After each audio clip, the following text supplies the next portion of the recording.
Good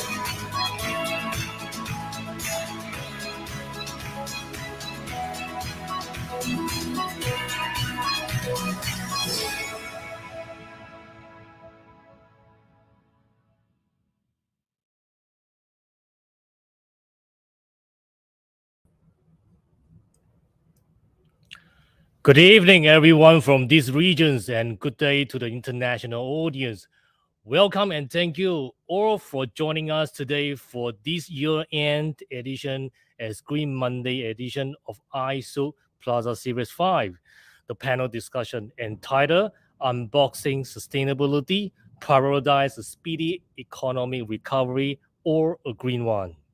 Organized by Integrated Sustainability and Urban Creativity Center, ISUC, from Asia Pacific University of Technology and Innovation, APU. This panel discussion is being recorded and will be made available on our APU Facebook and YouTube page following the APU webpage. I'm your host as well as the moderator of today's panel discussion, Stephen Poon. We are here at the broadcast pleased to welcome our online audience once again, who has just joined us from around the regions. In the few moments, I will introduce an amazing set of panelists here to talk about unboxing sustainability, prioritize a speedy economic recovery or a green one. I can't think of a better set of folks to speak to this. So welcome to the panelists.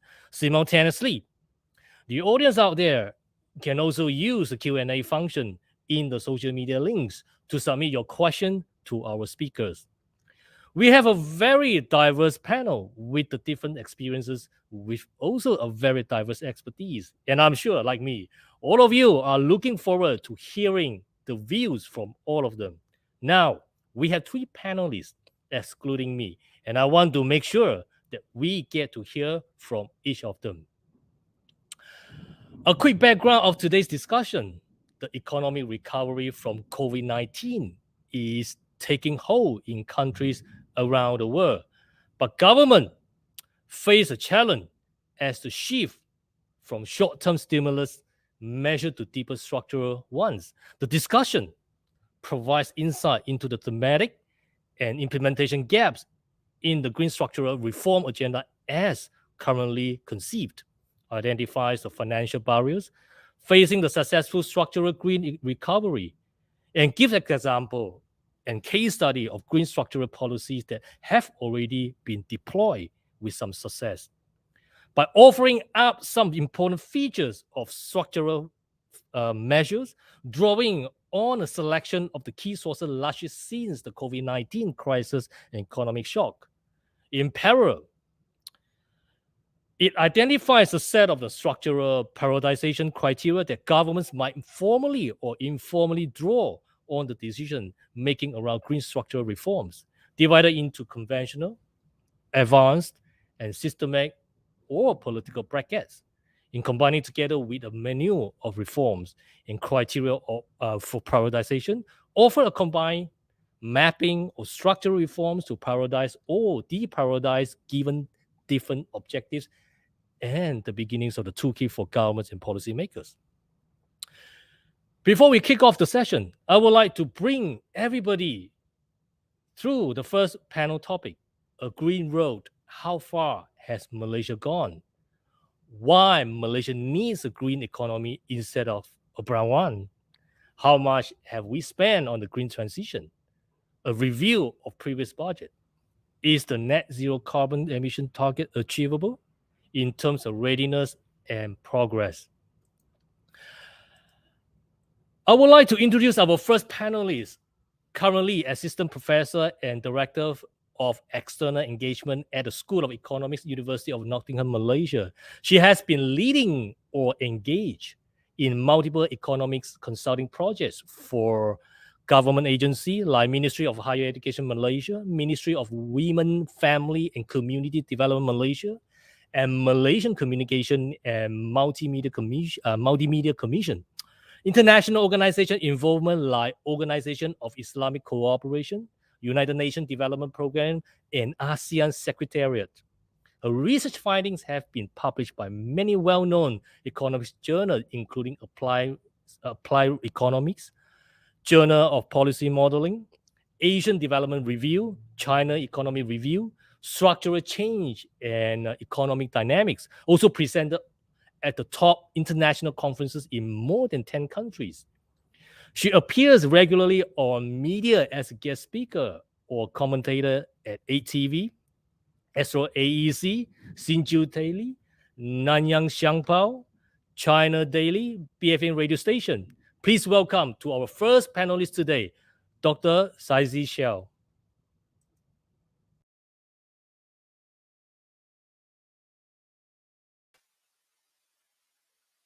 Thank you, Stephen, for the introduction. Hello, everyone, for joining the webinar today.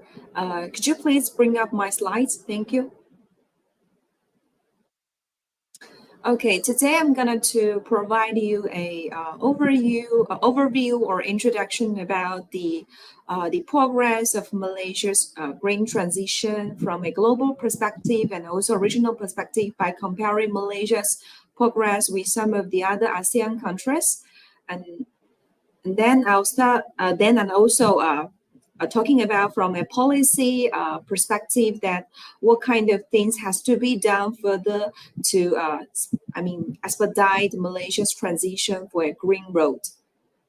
Next, please. So if you can recall your memory about what was happening in the first year of the pandemic, so we were so worried about our living conditions, our health status, especially our economic situation as well, since it has been affected by the pandemic very deeply and dramatically. So from the SMEs to big companies were relying heavily on the trading business from your citizen single yourself or from a household as well. So, but starting from the 1 year later after the pandemic, we are getting a little bit more happier to seeing some of the countries are recovering from the pandemic very quickly. That's why we're able to see a very interesting pattern we call as a K recovery. So with the K recovery in the first year of the pandemic, China and Vietnam are leading the regional recovery speed. In 2021, but unluckily, most of the ASEAN countries are still struggling, fighting with the pandemic, trying to stop the transmission of the virus by having multiple MCOs. But luckily, if we are looking at the situation and now today, 2022, according to IMF's forecasting, so we're able to see many of the countries in the world as the economic recovery are turning much, much better. So that's why you'll be able to see from the last graph until this one, many of the countries has recovering from the red and orange color into a light green and darker green. Especially for Malaysia, we're able to see in the last 3 quarters, not only our total GDP, performance, and also our trading volumes extremely increased and recovered from the pandemic, especially the last quarter, we're able to see Malaysia enjoyed a 40.2% as a GDP growth in the last quarter. So which is leading in the ASEAN region in terms of the quarterly GDP growth performance, by comparing to other countries in this region. But that's this kind of the macroeconomic recovery in terms of the GDP growth rate, in terms of the, unemployment, declined unemployment rate, indicates that our recovery is really turning green. In contrast to this kind of what you can see from this map. So before we zoom into this kind of the green, whether our recovery has been much, much greener in line what we see just now in the overall picture of the GDP recovery speed, let's look into our kind of the spending, what we have spent by different governments during the pandemic period. So in the last 3 years, starting from the February 2020 until August 2022, according to University of Oxford's database, we're able to see in total, nearly about in total 200 countries in the world, they spend about 18.16 trillion USD dollars among different kind of reels. And among this kind of 18 trillion, so about 3.11 trillion has been spent, for as a recovery spending in the last 3 years by different countries, including the stimulus kind of package for our SMEs, including the cash assistance for the B40 household who has been suffered from this kind of pandemic, for they lost the job or they suffer from kind of the declined living conditions during the pandemic.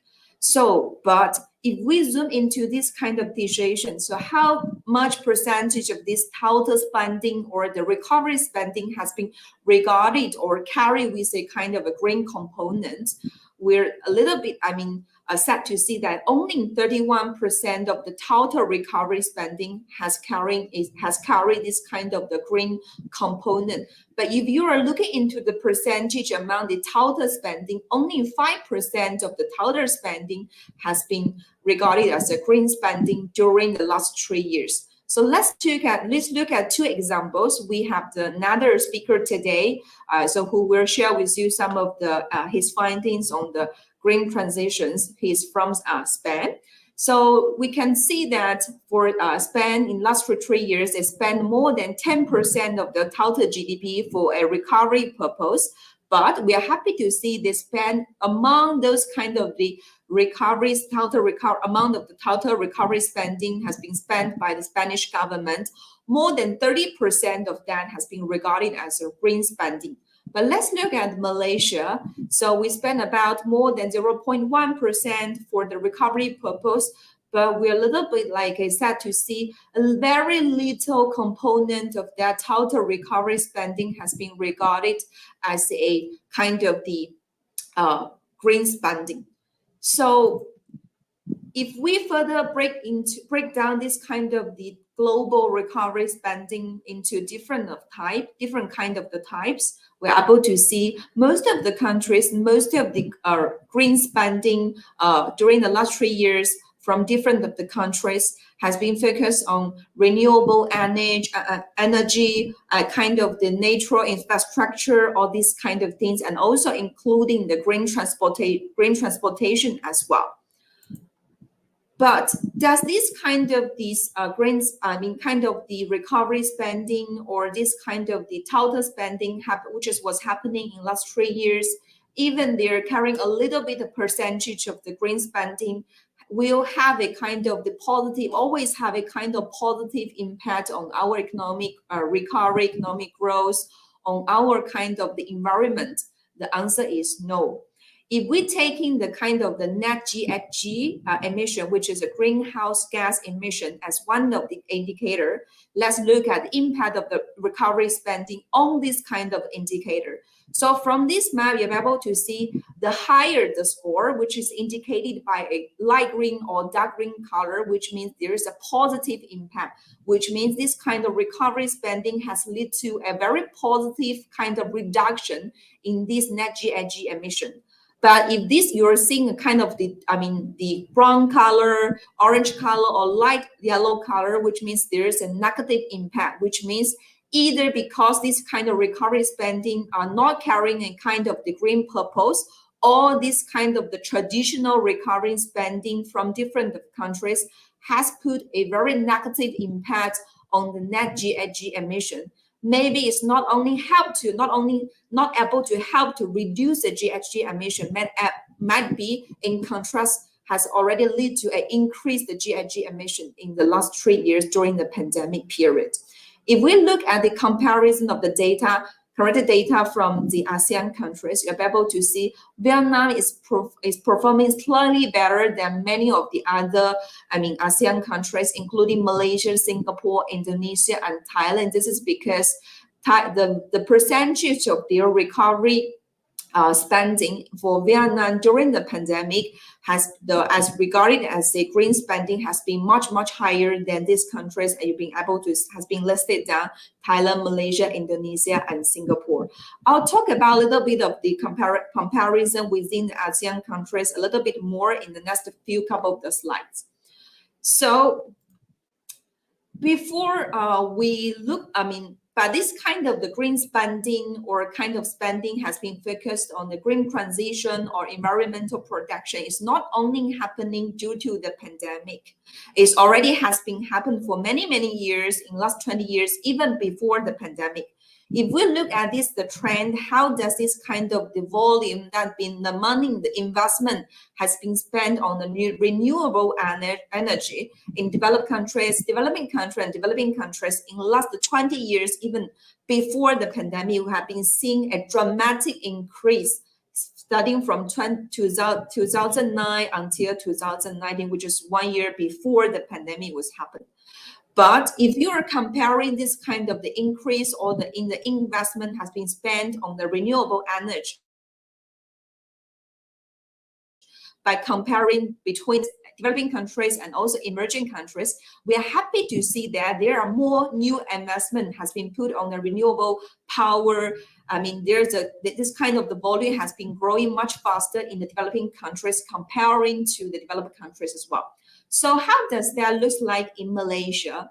So if we look about the last 10 years about the total government expenditure which has been spent on the environmental protection in Malaysia, so we're able to see it seems like the increase in the government expenditure which has for a environmental protection purpose has not experienced a dramatic increase. And it has always accounted about 0.19% to about 0.27% among the total GDP, which you're able to see there's a huge gap, which is to reach the 1%, which is a benchmarking rate, which has been usually spent by most of the developed countries or high-income countries for environmental protection purpose among this kind of the total government expenditure, amount for those developed countries and emerging countries.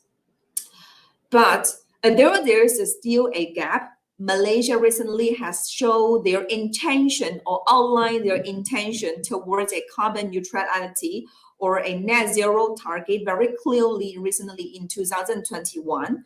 So I think most of you have already known that under the 12th Malaysian plan, the government has announced that we are trying to achieve the net zero target by 2050 by following many of the international implementation or the implementation or announcement by many of the other countries in the world.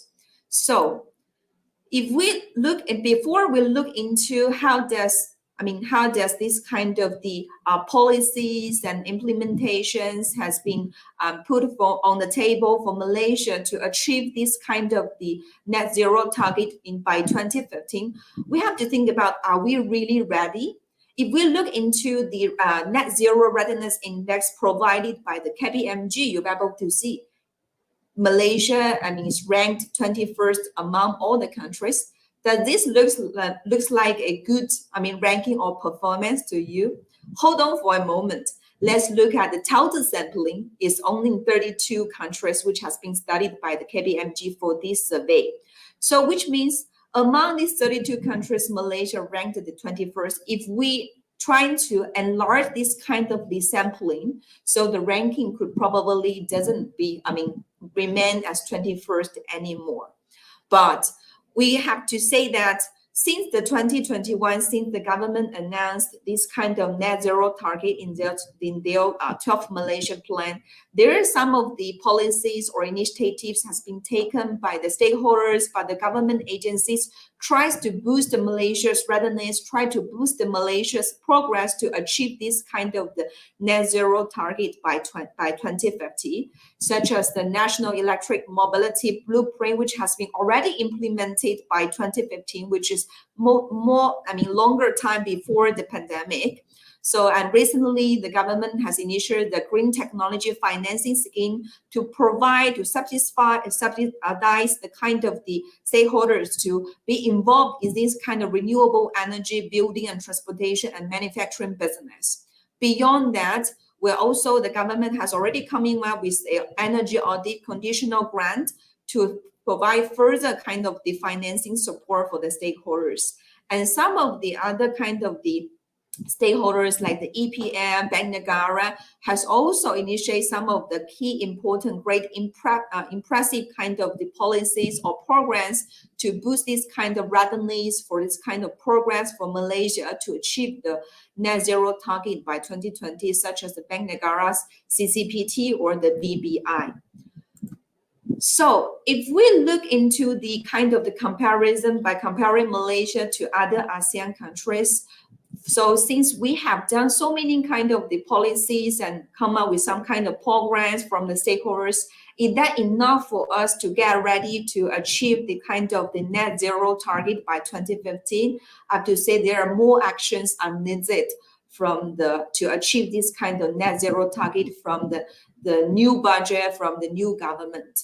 So currently there are 139 countries out of the 198 countries in the whole world has already set the net zero target to by 2050, 2060, and 2070. While for these countries who has already put their net zero target into their agenda, together they represent 88% of the total global emissions and also 90% of the global GDP contributor and also 85% of the global population. So in these countries who has already set this kind of the NZT net zero targets, I mean, if they are able to successfully achieve their target by the deadline, which means they will bring a total great and impressive contribution to the more sustainable kind of economic growth for the whole world.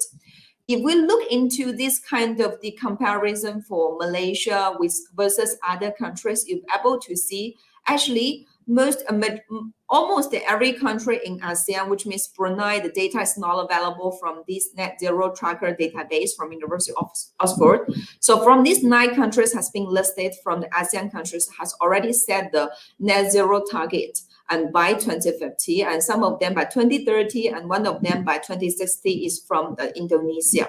But if you look at that, some of the countries has already come up with a very solid and comprehensive and detailed aggregated policy to guide different stakeholders, to guide different of the government agencies to achieve this kind of the net zero target by the deadline. But there are some of the countries haven't done so, which is Malaysia is one of that, who has declared this kind of target, but this kind of the detailed aggregated standard kind of the comprehensive policy which is needed is still on the way to come. So at the end, I would like to share with you one of the macroeconomic outlook for the economic benefit for a greener future. Why we have to achieve this kind of the net zero target by most of the countries, not only for Malaysia, why this kind of green economy is so important for us. If we're only taking 2 indicators as for the evaluation, let's look at the GDP, additional GDP that could be probably bring by this kind of the green economy scenario. Or on the other hand, we talk about the kind of the employment, the new jobs or the greener jobs, which is with higher paid salaries, which can be brought by this kind of green, future. Let's look at these 2 indicators. So from here, you can see which is the darker green, which is, or you can say it's a light kind of green or a blue color, which is indicate that if we are not going to change anything, we just maintain the business as usual, we just maintain the scenarios, how we operate our business, how we are all kind of the, run our kind of the economic theories now. So this is what you are to reach by the 2050, which means the deadline for most of the countries has been set for their net zero target as a deadline. But if we can bring in the green investment, green expenditure from the government or the green scenarios, kind of the business models from the different kind of the stakeholders, we'll be able to bring a little bit more about additional GDP growth from many of the countries.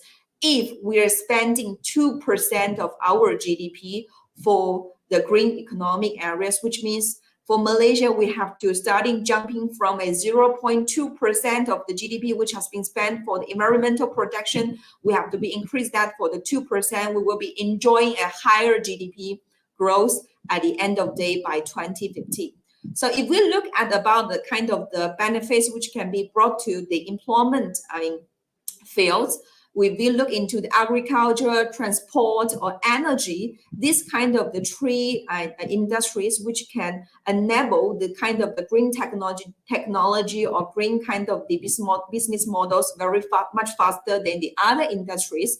All these kind of the industries will be able to enjoy a growth in the employment opportunities, or the number of the jobs could be offered by different kind of the stakeholders in next couple of the 10 years, or even by 2050 to be increased by 10% up to 20% for the total number of the kind of employment opportunities. So that's why in order to enjoy a higher economic growth, better employment opportunities, a green economy is really needed. And in order to achieve that, a better and higher green investment is needed.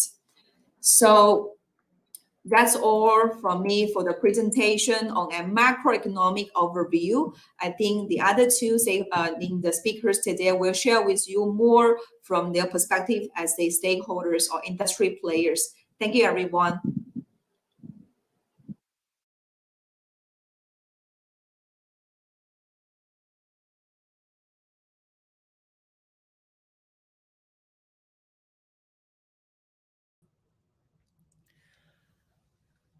Great.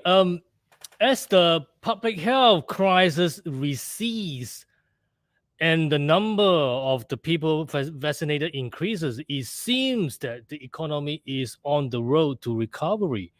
It is for this reason that the 12 Malaysian Plan is an important document, because it sets the stage for the long-term growth of the economy. And the answer lies in a recovery plus strategy that is embedded in the document. Something that will become clear as we go along. It is necessary not to lose sight of short-term consideration, and that is what Budget 2022 does, while the 12 Malaysia Plan has an eye over the long-term horizon. Although the plan does not explicitly mention the goal of becoming a developed nation, it certainly does cover many aspects. They are a part of the makeup any development economy. Thank you, Dr. Saizi Sel. Coming up, our second panelist focus on environmental sustainability in the healthcare sector. Imperative or opportunity? Emergency for an industry with a zero footprint. What can the sector do? So the coming up presentation will discuss about the 7 proposals here. First, to supply the healthcare system with 100% clean and renewable energy. Second, to invest in zero-emission buildings and infrastructures. Third, to transition to zero emission with sustainable travel and transportation. Fourth, to provide healthy and sustainably grown food. Fifth, to encourage and manufacture low-carbon pharmaceutical products. Sixth, to implement circular healthcare and sustainable healthcare waste management. 7, to make the healthcare system more effective by lowering emission and improving efficacy. But what are countries' healthcare system, entities, and companies doing? What global initiatives are leading the way? How can the European Commission assist in this transformation? Working towards transformation, countries are implementing regulations like carbon taxes.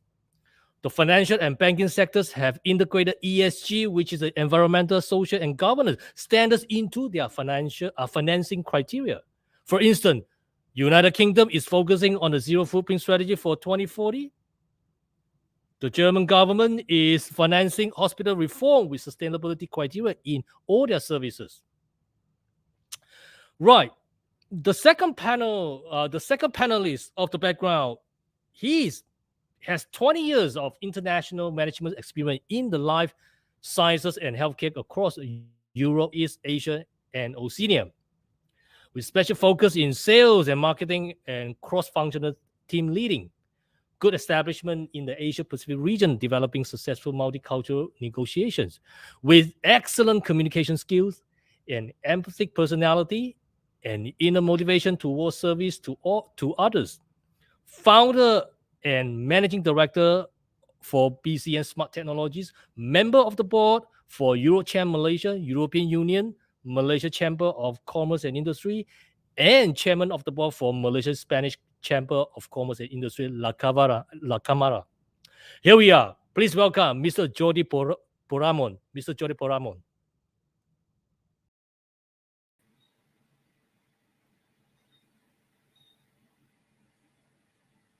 Hello, can you guys see me?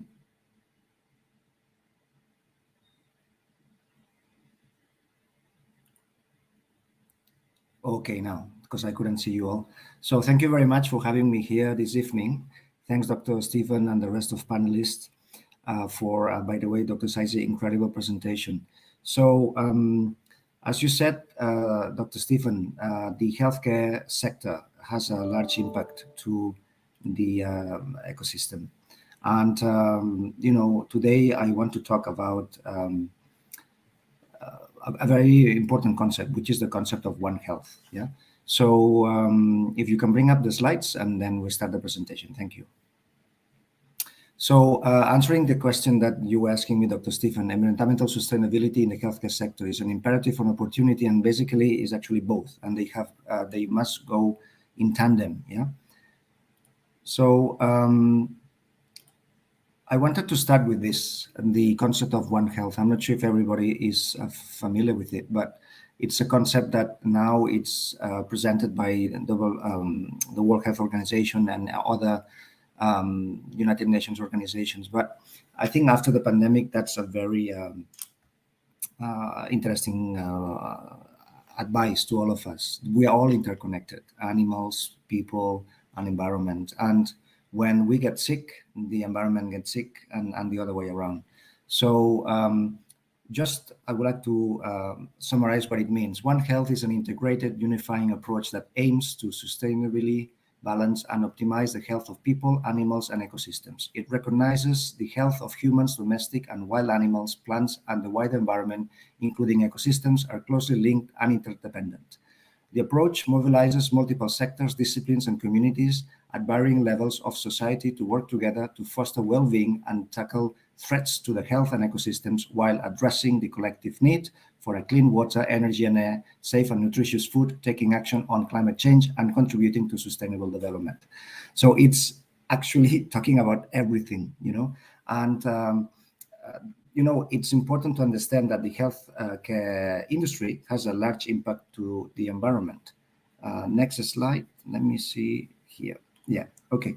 So the global healthcare sector, which includes hospitals, medical facilities, and medical supplies, accounts for 4.4% of the global emissions. Yeah. So the net zero healthcare is a concept meant to fight the climate crisis while improving public health. In the healthcare development, growth and investment can align with global climate goals, the 10% of the world economy that healthcare represents. Together with its political influence and every level of government can help provide leadership for a low carbon climate start, more equitable and healthier future. What I'm trying to say here is that we in the healthcare sector impact on the 10%, but it's an important sector to make a lead. So we must take action to show to the others that we can prevent our health and the planet, and also taking care the zero net emissions. So what is this healthcare global climate footprint? The healthcare, whose mission is protecting and promoting health, makes a major contribution to the climate crisis, as I just said, and therefore has an important role to play in resolving it. Healthcare climate footprint is equivalent to 4.4 of the global net emissions, 2 gigatons of the carbon dioxide equivalent. The global healthcare climate footprint is equivalent to the annual greenhouse gas emissions from 514 coal-fired power plants, imagine. If the healthcare sector were a country, it would be the 5th largest emitter on the planet. The top three emitters, the United States, China, and collectively all the European Union countries, comprise more than half the world's total healthcare climate footprint, 56%. The top 10 healthcare emitters make 75% of the global healthcare climate footprint. Yeah, so we need to do something in the industry. The healthcare must respond to the growing climate emergency, not only by treating those made ill, injured, or dying from climate crisis and its causes, but it's also practicing primary prevention and radically reducing its own emissions. So this we will see later, but basically we emit, we consume too much energy in this action. Yeah? Healthcare climate action that aligns with the ambition of the Paris Agreement will require health sector facilities, systems, and ministries to work with manufacturers and suppliers of healthcare goods and services to achieve net zero emissions by 2050. The sector must undertake this effort while simultaneously meeting global health goals such as universal health coverage and working to achieve the Sustainable Development Goals. So here we can see that the half of the global healthcare footprint comes from the facilities and from the logistics of it. Yeah, so definitely we need to build up hospitals in a more sustainable way. We need to provide medicines in a more sustainable way, and this comes from those practicing health in the facilities, yeah? From doctors and nurses, but also from those managing the facilities. So the 6 actions for a smarter climate healthcare, it's number 1, to reduce the climate footprint by now. And this one means by using less energy in the hospitals and also in our procurement to be more smart. Second, support a societal transition to clean renewable energy.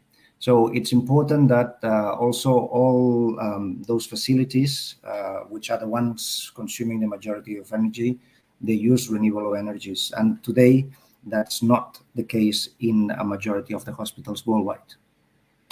Number 3, to chart the course of zero emissions healthcare by 2050. But there is not a global understanding on how to do so. And we need a global chart that we all can follow. Number 4, make development assistance for health climate smart. So we need WHO, we need bilateral agencies to give us advice on how to do this. The Asia Development Bank in this part of the world is doing a good job, but yet we need that each country gives advice to healthcare practitioners and even the management on how to do so. Number 5 is establishing and implementing a government action plans for climate smart healthcare. As I was saying, Malaysia, the healthcare ministry should indicate public and private healthcare providers and logistics providers how to reduce the gas emissions. And at the moment, there is no guidance at all. The only thing that we have seen is in the ESG reporting, especially for those which are public listed, on indicating what they do, but there is not an agenda, a global agenda for it. Number 6, deepen research on healthcare and climate change. As I said, there is not much understanding yet on this concept of One Health.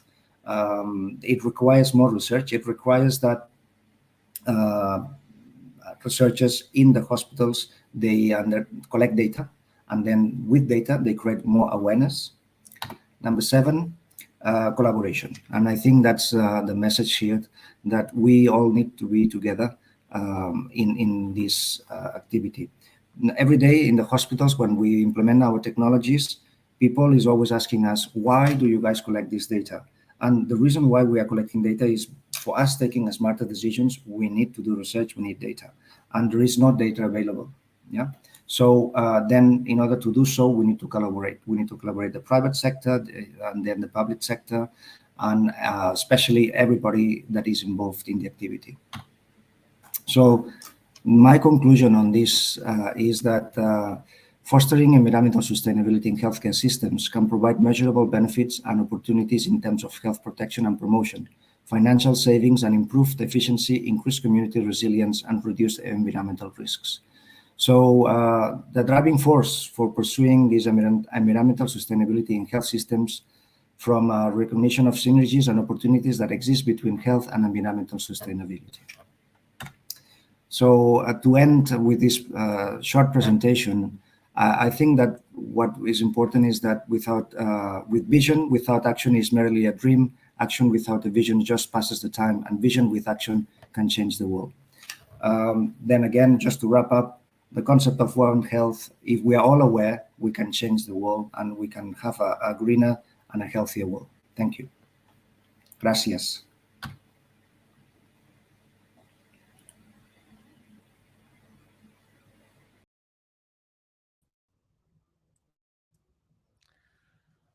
The healthcare sector has to respond to the climate emergency while taking responsibility for its own footprint.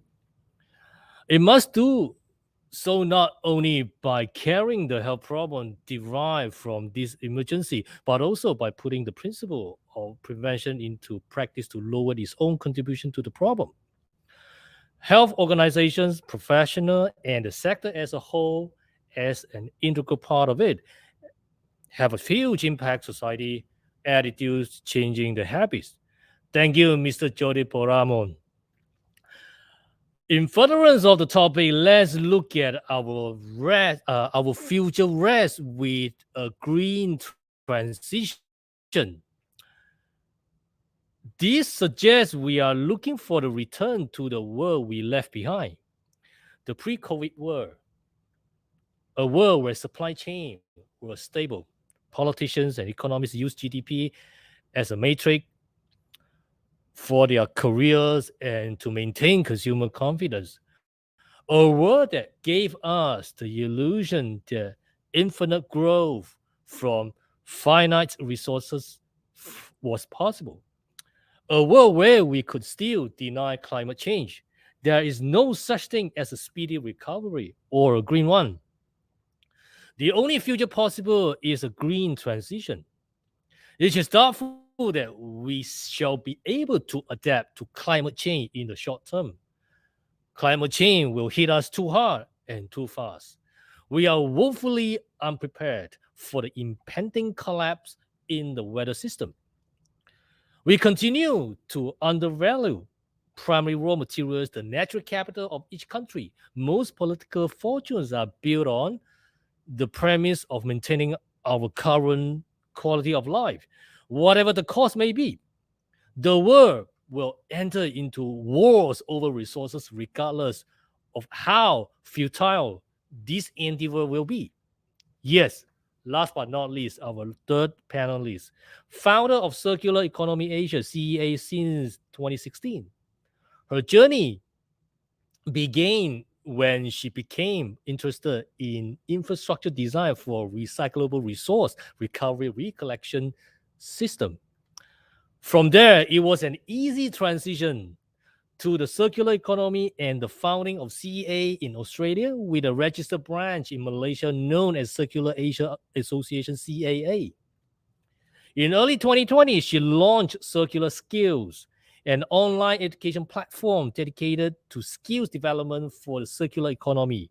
CAA's other activities include resource recovery, waste as a resource, and developing circular and sustainable supply chains. Please welcome to our last speaker of today, Ms. Adriana Sake.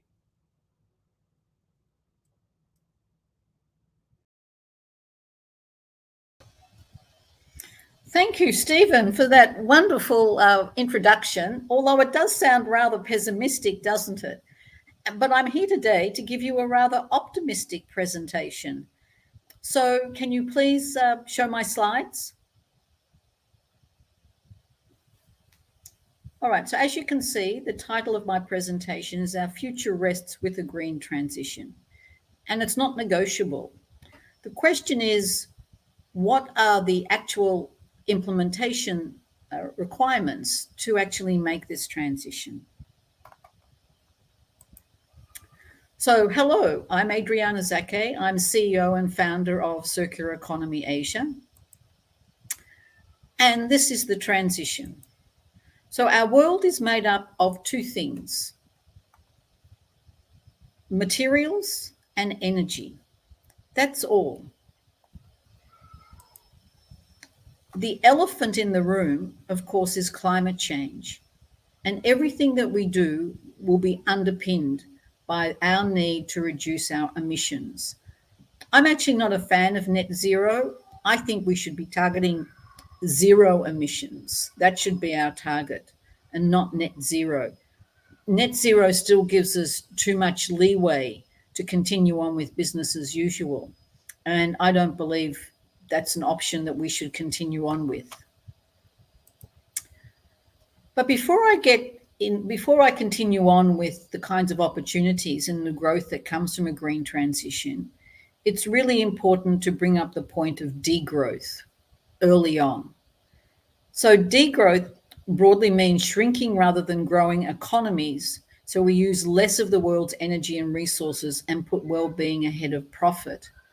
Now, politicians, of course, will find degrowth political suicide, but it's a topic that really needs to begin to enter our conversation. And it'll be years still before it becomes a mainstream topic.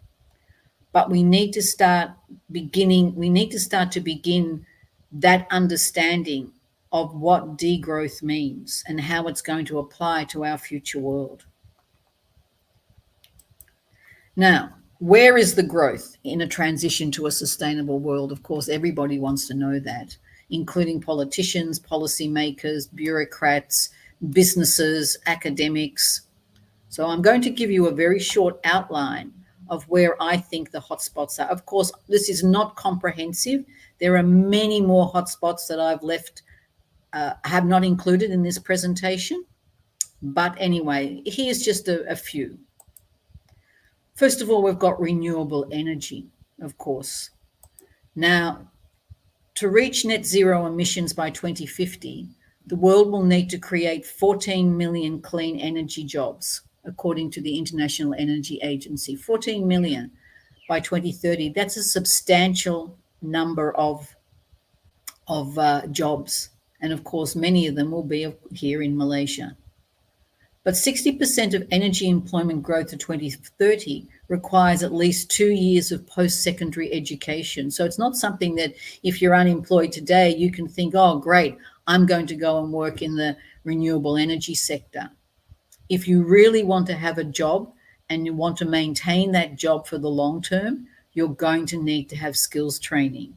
And so developing effective training necessitates tighter coordination between public institutions, the private sector, and academia to maintain a level of curriculum.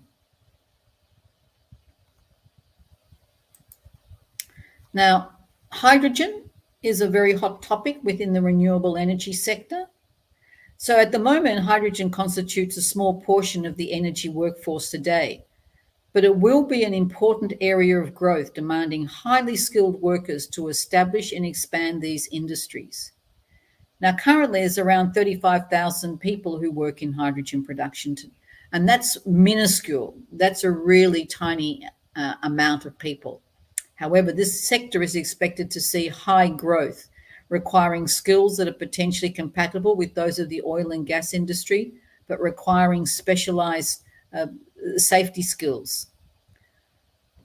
So as you can see, just within the renewable energy sector, not only is there business opportunities and investment opportunities in renewable energy, but there's also employment opportunities. And all these lead to sustainable and green growth. Well, we'll get to sustainable at the end of this presentation, but it all leads to green growth.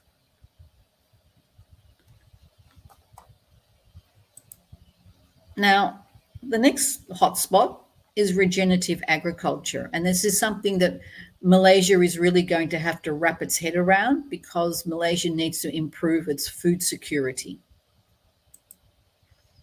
So agricultural productivity growth, as measured by total factor productivity, is the most comprehensive measure of productivity growth. And it means producing more food, more fiber, and other agricultural outputs with less total input, including the use of less land, less water, less labor, capital, and all the materials used in production. So this is another area of growth that we will see, sustainable growth, because it provides us with the opportunity to use technologies to be able to achieve higher yields with less input. Now, sustainable agricultural productivity growth requires investment in knowledge capital to spur innovation, investment in outreach to increase innovation adoption, and holistic assessment and management of intended and unintended impacts of production,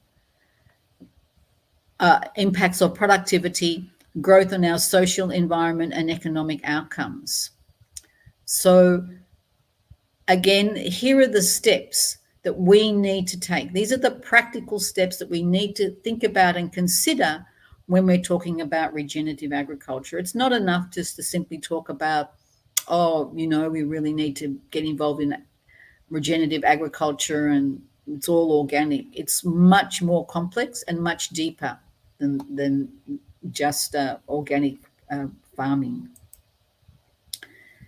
Now, in the circular economy, because that's what I do, one of the opportunities within the circular economy, and of course, many of us know about the impacts of fast fashion, is the agricultural residues to be used in the production of textiles. So there's a lot of agricultural residues that can be used. Now, this is a concept that we hear a lot about, all these wonderful things that can be done in the circular economy. But when it comes down to the nitty-gritties and the reality, it's a very different story. So some of these reality is, what's the business model? If you're a farmer and I come along and I'm a circular economy practitioner and I say, oh, look at all these banana residues that you've got left, or look at all this, you know, pineapple or all these other residues. The farmer's going to go, well, that's really great, Adriana, but what's the business model that, for me, that enables me to capture that opportunity? He's also going to know what the supply and demand for textiles from agricultural residue. Is it a viable industry? How much demand is there? What about the supply? Because if he's going to make time and effort and investment into keeping his organic residues, his farming residues for use, he wants to know it's going to be worth his time. The farmer's also going to ask me, what skills do I require to be able to maintain the integrity of these agricultural organic residues so that they can be used in textile production? So these are the practical steps that is really required for us to be able to transition to a green growth.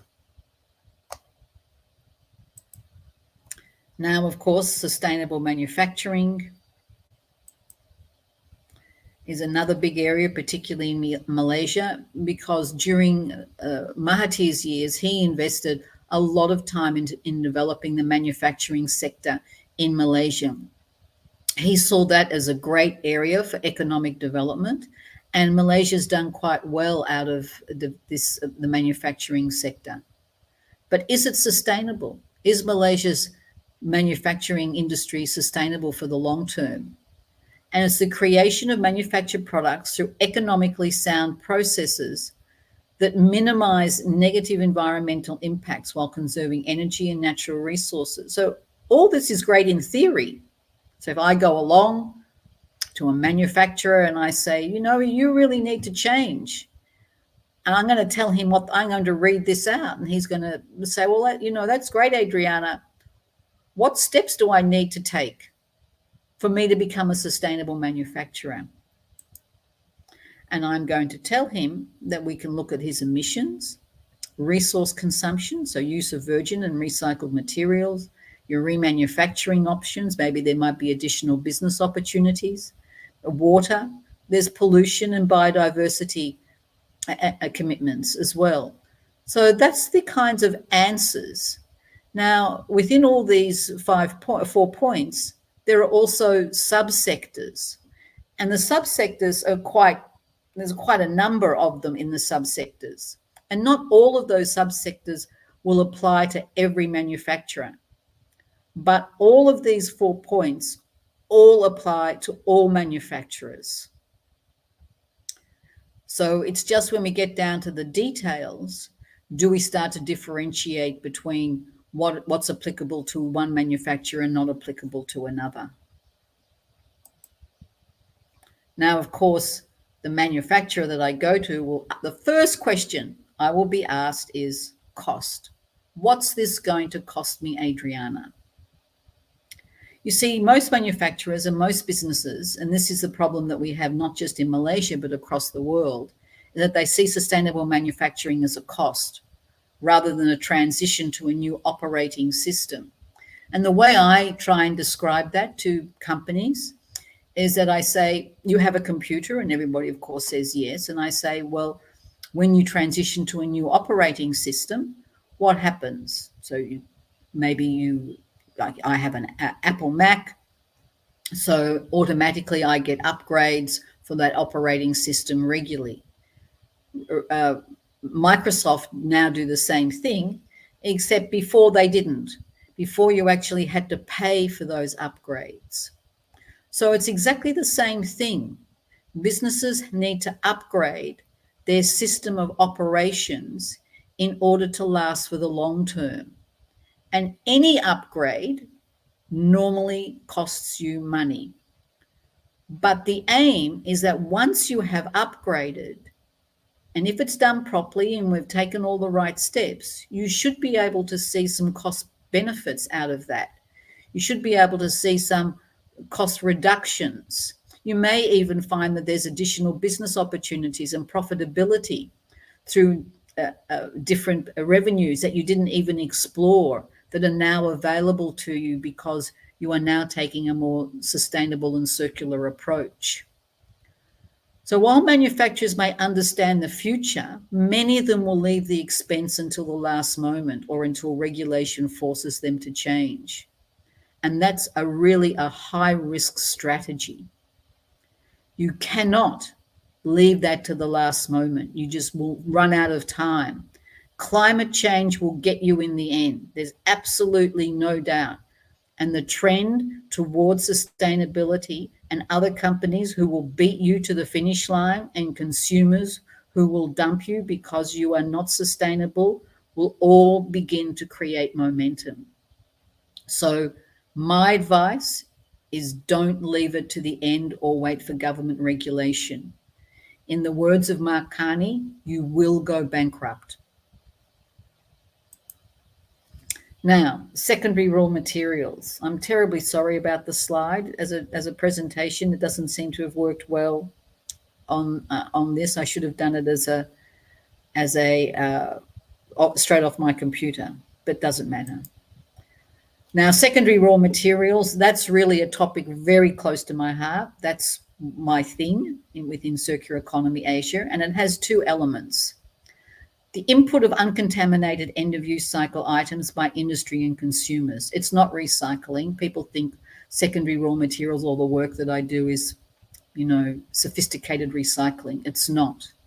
It's a improved way of looking at all the materials that we use that can be captured to be made into secondary raw materials. And it is the future. There is absolutely no doubt.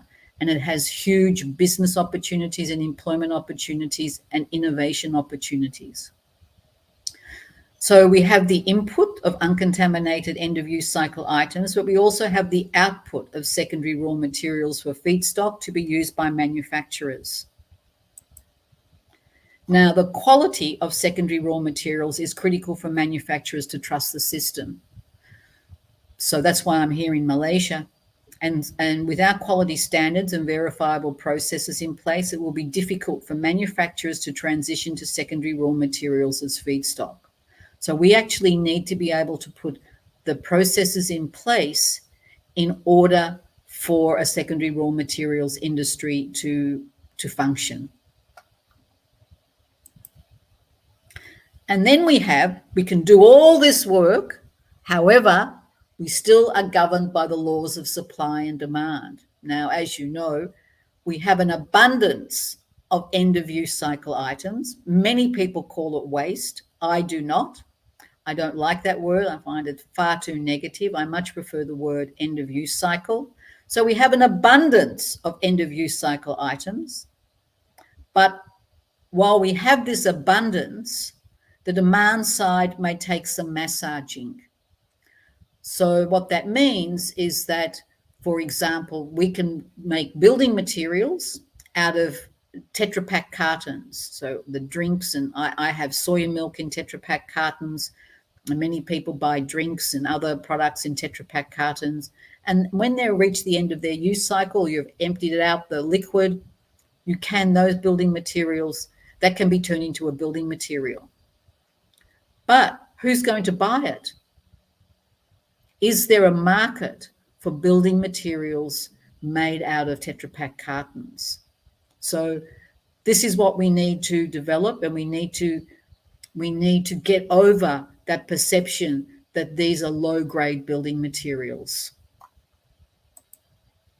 Now, the question is, which is the topic of the day, about unboxing sustainability. Are we prioritizing a speedy economic recovery or a green one? Is sustainable growth, well, sustainable? And the answer is no. Yes, we will get a spurt. The transition to green growth and sustainable growth, we should perhaps last 20, 30 years, maybe even 50 years. I can't see it lasting more than 50 years. I will be dead by then. I will be long cold in my grave, but it's not sustainable. And that's why we really need to start. Politicians need to be able to start talking to their citizens, to businesses, to investors, and say, their whole future is based on, we will be able to deliver 4%, 5%, 6% GDP. It's nonsense, absolute nonsense. We have to accept 1%, 2%, 3% if we're lucky. And at some point in time, we're going to flatline. And it's not that the economy's dead. It's just that we will have reached a limit, or our growth may be 0.5%. But we will reach that limit. And it's very important that we talk about that now.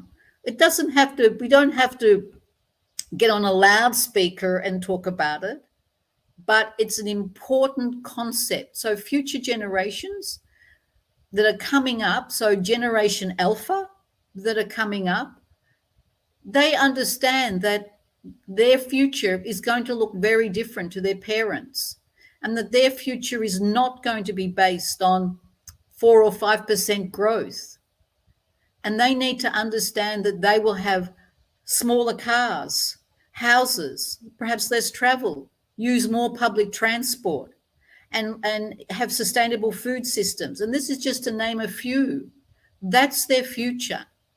And politicians have a responsibility and obligation to be able to implement those things. And yes, there's huge opportunities, as I've just outlined, business opportunities, job opportunities in the 4 sectors that I have named. But there will be limits. We live on a finite planet, and we need to accept finite growth. And finally, it's a system. So what this means is that if we tinker with one part of the system, if we start changing manufacturing, that's going to have impacts to other areas. It's going to have impacts to agricultural systems. It's going to have impacts for farmers. It's going to have impacts for education. If we start tinkering with secondary raw materials, that's going to have impacts all across the supply chain. And we can't forget that. And often, because we live in such a siloed world, we forget that we live in a system. And it's imperative that we understand that and accept that. So just a little bit about me. Circular Economy Asia, my organization works on 3 areas: skills training for sustainable and circular economy skills training, secondary raw materials industry, and circular and sustainable supply chain. So thank you. I look forward to your questions.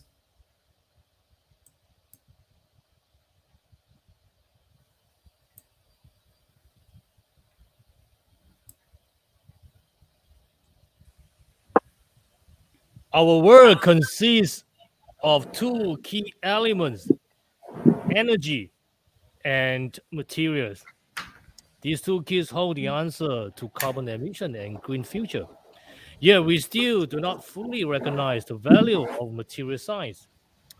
It is here where the most valuable innovation and invention will reside. In addition, or too often, we forget about consumers, or rather, the everyday people, not the rich, the powerful, or the influential, just ordinary people, the middle class, and the not so middle class, who make up the majority of the population in any country. It is their engagement that is critical. Their action will determine how primary and secondary raw materials will be utilized, how successful product life extension will be, and how circular we become. Thank you, Miss Adriana Sake. Okay, let's turn to the open discussion. Yeah, welcome back all the panelists. Good to see you all here. Right, let me look at the notes. To all panelists here, the transformation to a sustainable economy is a key political priority of the world. It is essential for the well-being of our society and our planet. Countries play a key role in creating a sustainable and fair economy and society, but they need support in the form of clear framework. The level legislation on corporate sustainability due diligence will advance the green transition and protect economics in the regions and beyond. Right, the question to all panels here: what are the biggest barriers to sustainable green economy development? Panelists? Well, the first barrier. Oh, okay, Adrina, please go ahead. Go ahead. Sorry. Okay. Just that there was silence, and so I thought I'd jump in. Well, the first barrier is you need leadership and you need political will. That's the first barrier, and really that's the biggest barrier.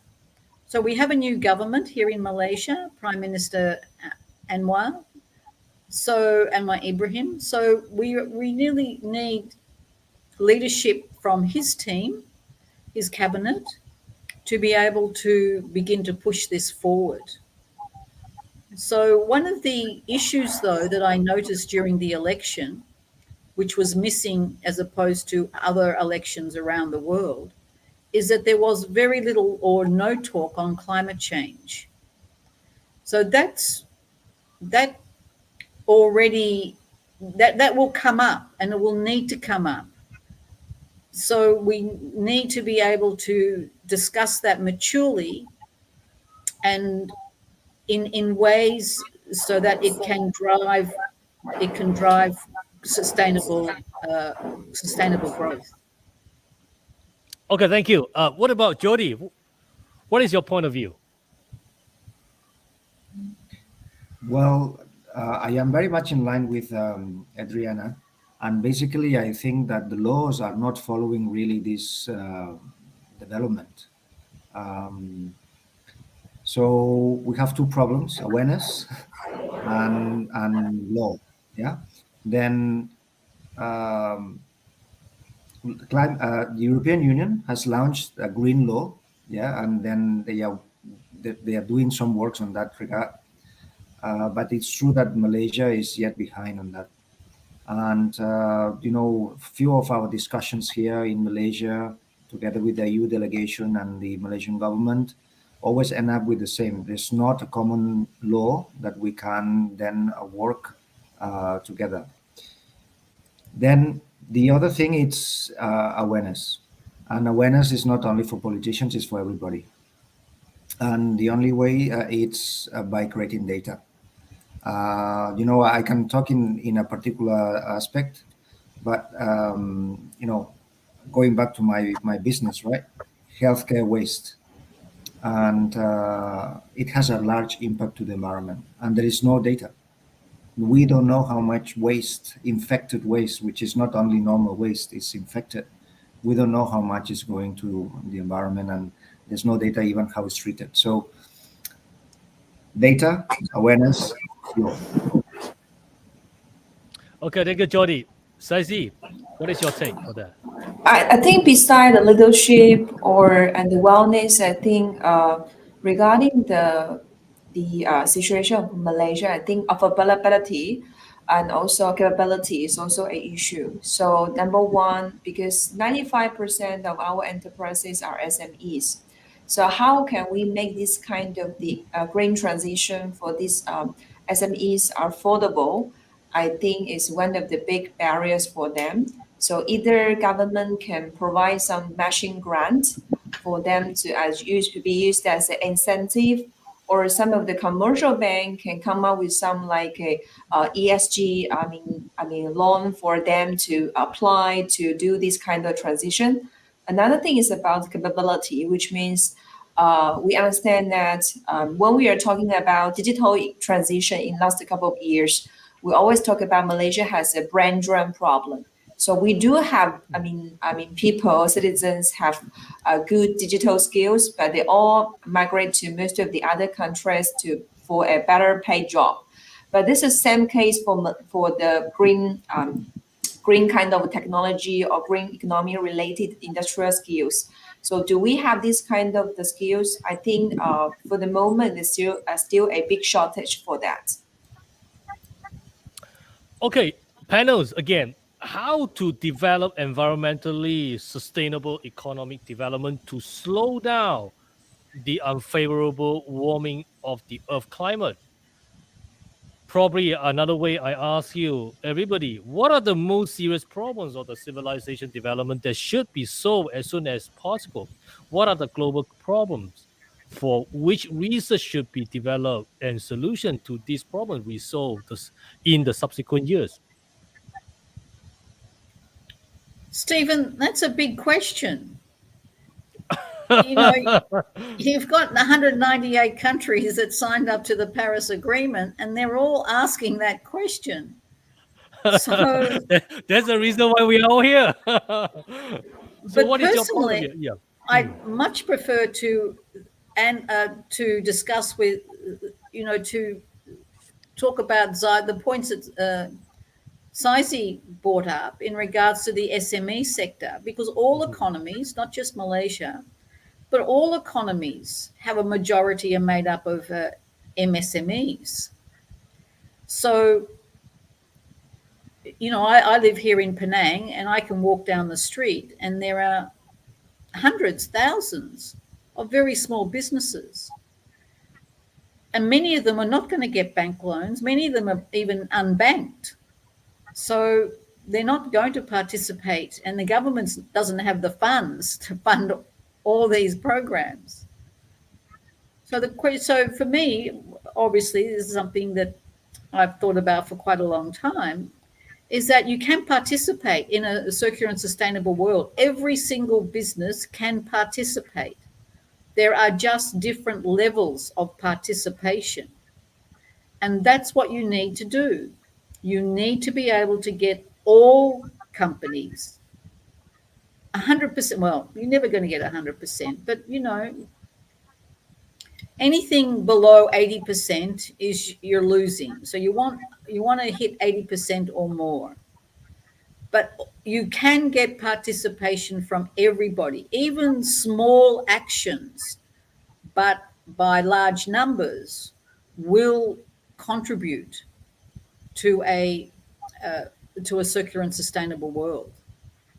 And all of those actions can generate data. I've spent a long time, because that's my thing, I spent a long time, talking to other people about how we do this. But it's critical. But it comes back to leadership. whether it's local leadership, whether it's your local mayor, whether it's your state governor, whether it's your prime minister, whether it's the cabinet, whether it's the high school headmaster, your university vice chancellor. All these offer opportunities for leadership that promotes behaviors that will contribute to a circular and sustainable world. Okay, what about others?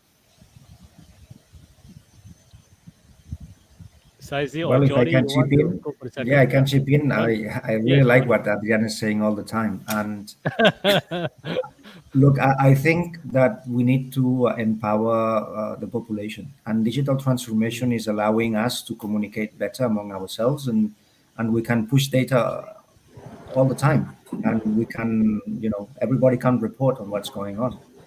And by aggregating all this data, then we can be all more aware on what's going on and what to do.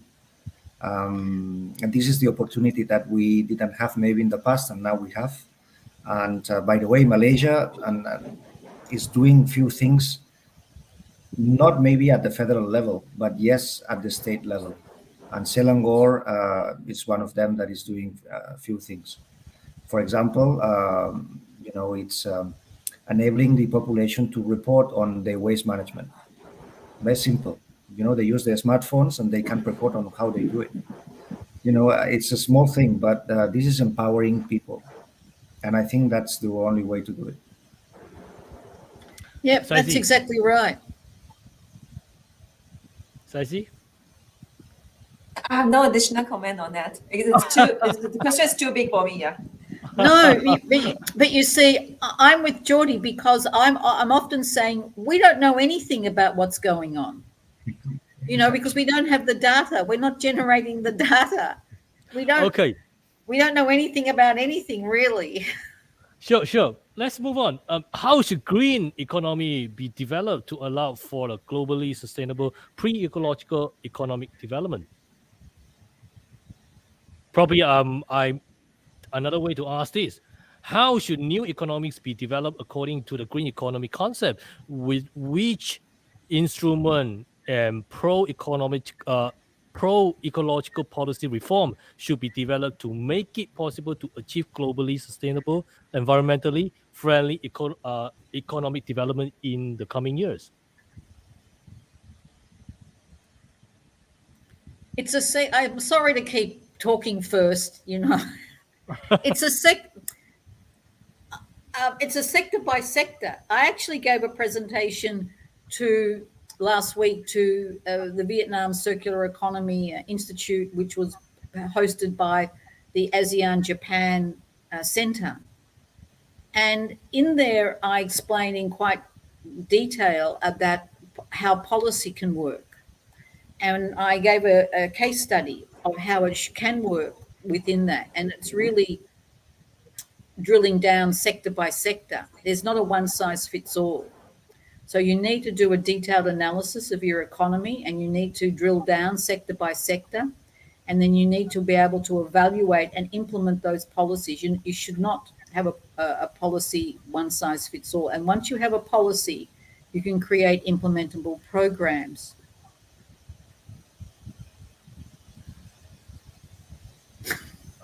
Okay, great. What about others? Okay, what is your point of view, Jordi and Saizi? I think relating to what Adriana just mentioned about the policy, how policy can make things happen. So I just want to add in something, because when I was reviewing this kind of whether there's a policy document or comprehensive roadmap for Malaysia to achieve the net zero target by comparing to other ASEAN countries, European countries, I noticed that we don't have a solid kind of the roadmap yet. Another thing is, even once you have a roadmap, how can you maintain the sustainability about this kind of the policy? How can you enforce it? How can you make it happen? So many of the European countries, what they have done is like they put that into their law. So then it could be helpful, be slightly helpful for stakeholders to participate or kind of to aware of this kind of the importance of the green economy and how then they'll be enable that in their business by different sectors. Okay, question for Saizi. Sustainable development is a development strategy that manages the finances, physical assets, natural environment, and human resources to improve the wealth and quality of life for a long-term period. In economic context, sustainable development has been appreciated to be crucial and applicable for many countries, and Malaysia is no exception. One of the National Green Technology Policy strategic thrust is to intensify human capital development in sustainable development.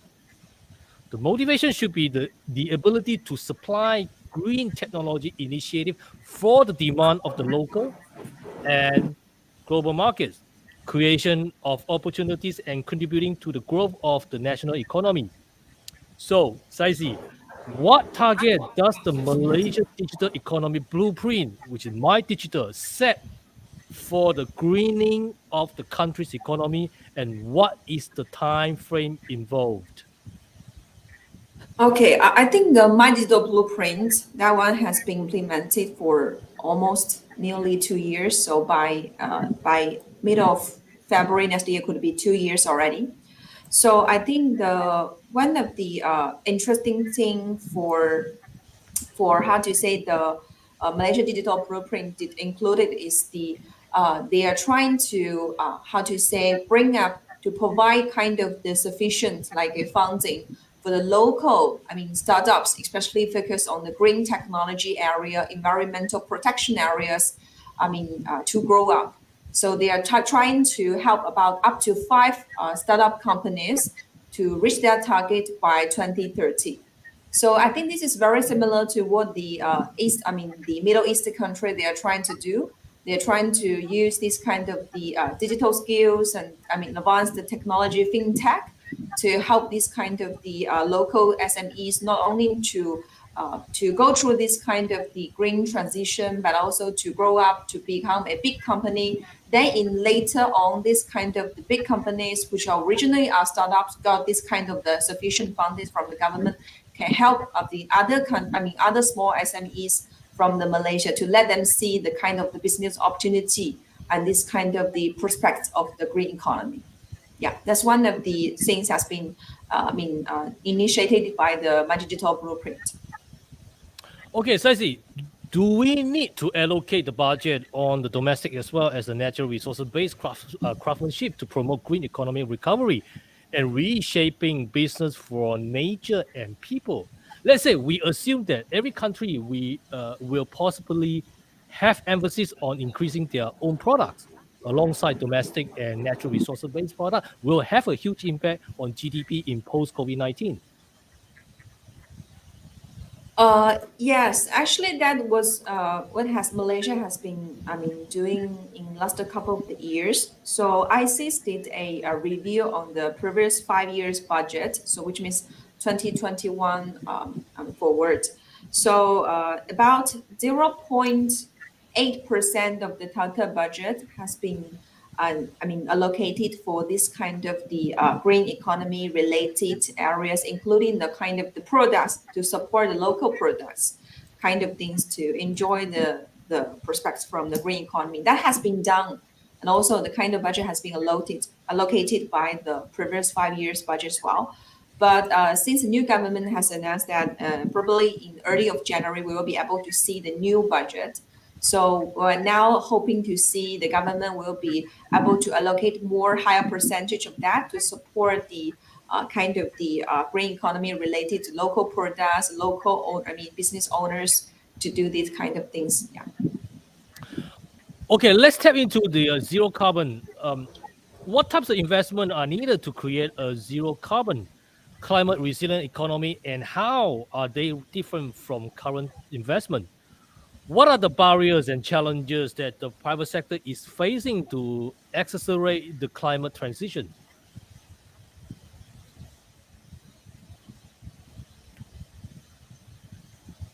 Yeah, Saizi? Saizi, this is for you. Oh, Yes, okay. Saizi, this is for you, yes. Okay. Yeah. I think from the kind of the presentation I did just now, so most of the investment on green economy related kind of things has been spent on renewable energy and green transportation, and another is called green infrastructure. So for most of the ASEAN countries, most of the investment has been, spent on allocated for this kind of the three areas. But I think the problem that still are two things. One thing is about this kind of amount has been spent or allocated for this kind of the state sectors and industries are still quite limited. Number two, we shouldn't always rely from the investment on the kind of things from the public sector. So this is what we've been seeing from the last 3 years since the outbreak of the pandemic.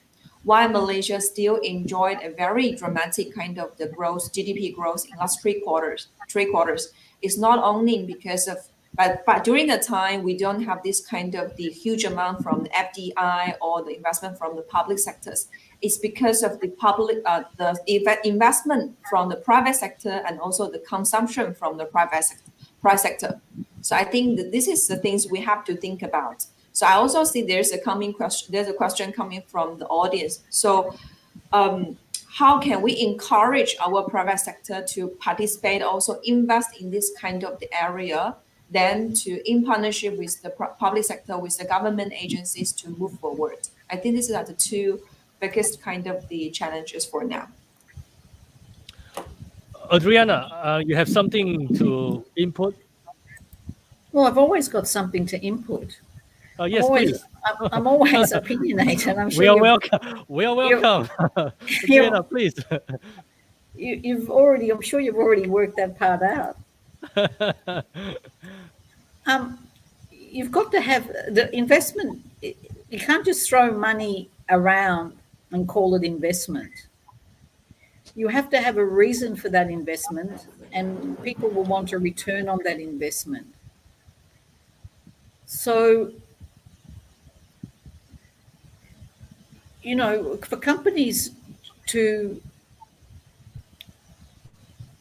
need to have a clear idea about where they're going in regards to their sustainable and circular future before they can consider investment. And governments need to have an idea about where their country's going before they can start making investment opportunities available. And as yet, that doesn't exist. I'm not seeing that in many countries across the Asian region. I'm seeing a very dysfunctional process. And that's unfortunate. And the reason why it's unfortunate is that there are 248 countries in the world. 24 of those countries, which is less than 10%, from Pakistan to Japan, from Mongolia to Timor, are 24 countries. They represent more than 50% of the world's population. The future of sustainability will be decided in Asia.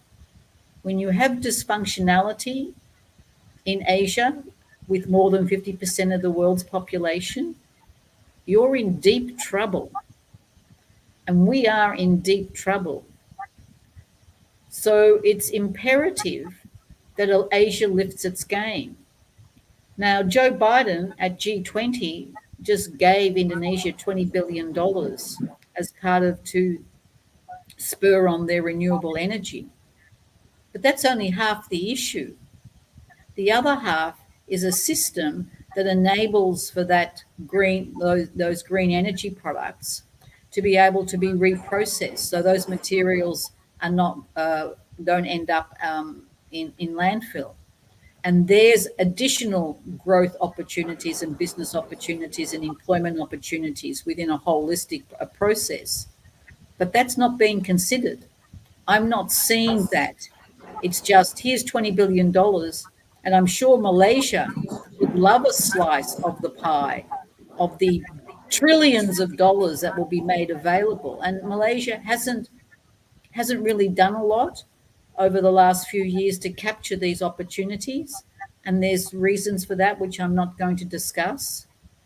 So there's much more to this process than just getting investment and doing stuff, sustainable and circular stuff because it's, because people think it's the future. It's much more involved. It's not complex, it's just involved, and that's what we're not having that additional discussion.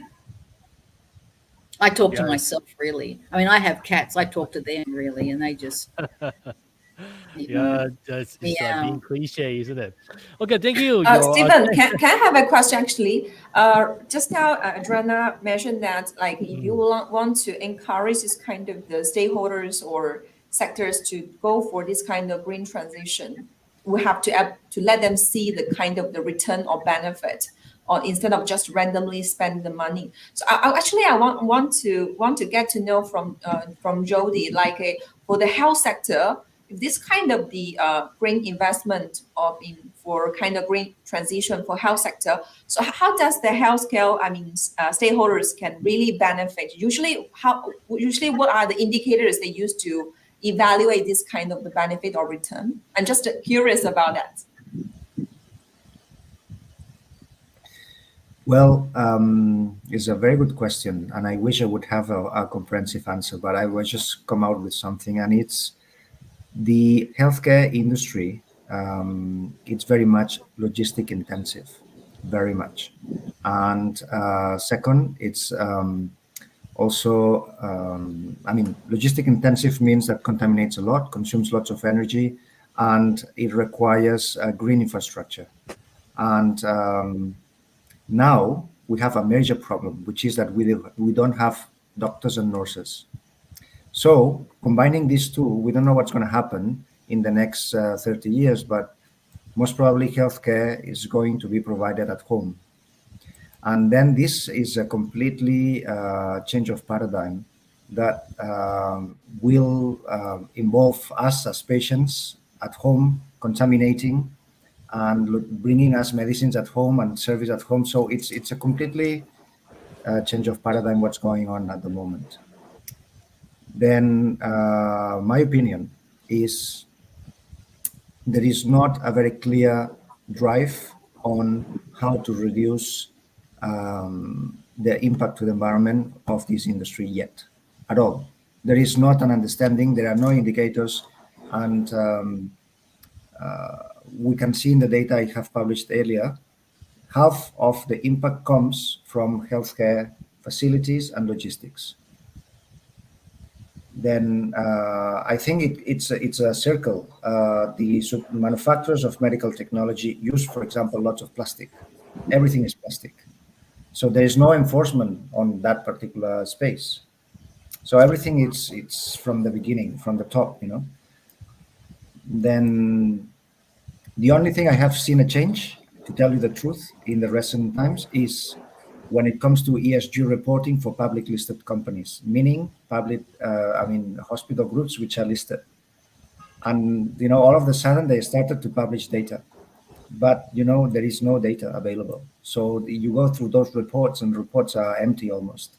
So I think going back to the future of Malaysia being a digital hub for ASEAN, which I think it will, talking to what you were saying as the digital blueprint, I think that we need to provide technologies that can help us to capture data and then use the data as a drive. Not only the experience that some of us might have, because I think that pandemic has shown to us that we don't know anything and that we reset everything and we need data to continue moving forward. Okay, thank you, Jody. Let's stay with you, Saizi. Malaysia is committed to its targets of becoming a carbon neutral nation by as early as 2050, according to the previous Prime Minister. The government will take into account environmental, social governance, ESG principle in its decision-making process, added when tabling the 12th Malaysian Plan 2021 to 2025 in Parliament. To what extent do net zero initiatives contribute to company emission reduction? What role do these initiatives play in achieving the national goal of net zero emission by 2050? I think just related to what Jody mentioned, I think the most important thing is whether this kind of the companies are taking this kind of the ESG component. They have to incorporate this kind of the ESG component just for their the kind of the annual report as a listed company, or they are really, I mean, making changes or taking actions by following different kind of the guidelines. So, but we did see that many of the listed companies in last years, I mean, the stock market performance in Malaysia, for those listed companies who are carrying the ESG component, they did a better performance than those without a ESG kind of the component in the stock market. So I think incorporating the ESG by the listed companies and in the future for the SMEs in Malaysia is only a one small part for us to achieving this kind of the net zero target. There are still a lot of things that we have to do, including, I mean, this is what we talk about the GLCs, we talk about the SMEs. How about the kind of awareness adoptions by the citizen, right? So I think this is a more important things that we have to do. We haven't done yet. Yeah. Okay, question for Jody. Sustainability is a journey of continuous performance improvement. Many hospitals and healthcare systems start with simpler projects before moving on to more complex sustainability projects.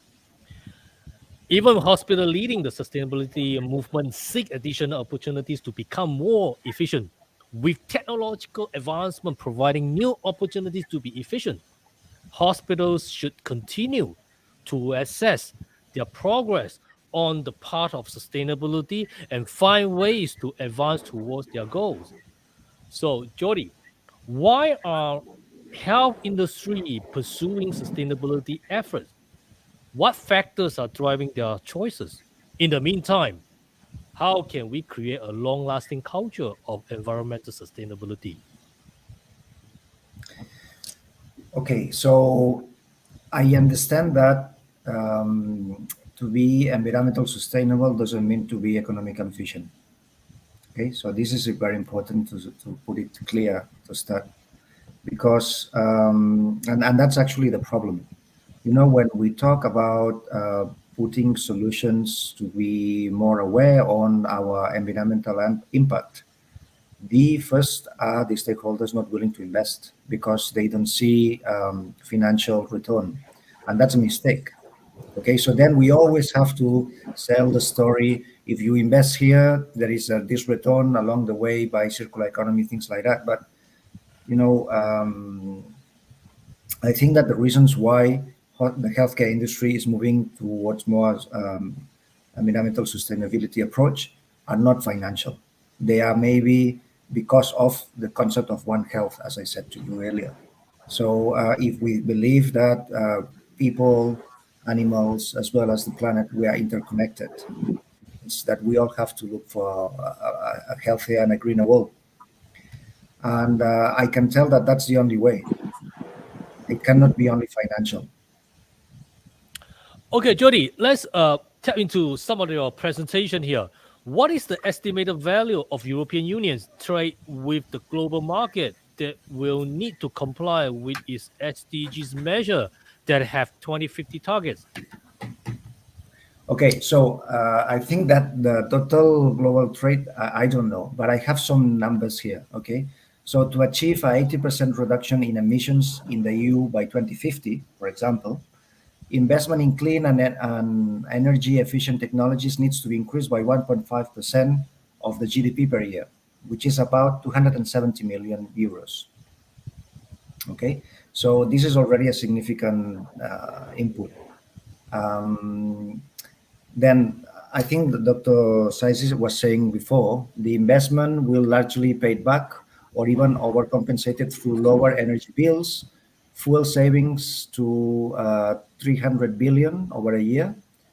And then also the low carbon economy will also improve air quality, reducing air pollution, control and healthcare costs by up to 88 billion in 2050. Okay, so these are the data that I have to answer your question. Yeah. So I don't think it's related to trade. I think it's related to the GDP. According to your experience, and I believe you have done this quite a while, at what stage is the implementation of the International Open Data Digital Challenge to innovatively solve social issues in healthcare and environmental issues as well? Well, if I understand well the question, as open data means a global pool of data, and I don't think if there is even, for such a activity. So it's all coming from us, and I think that it comes from those putting the laws, indicating that we need to collect data.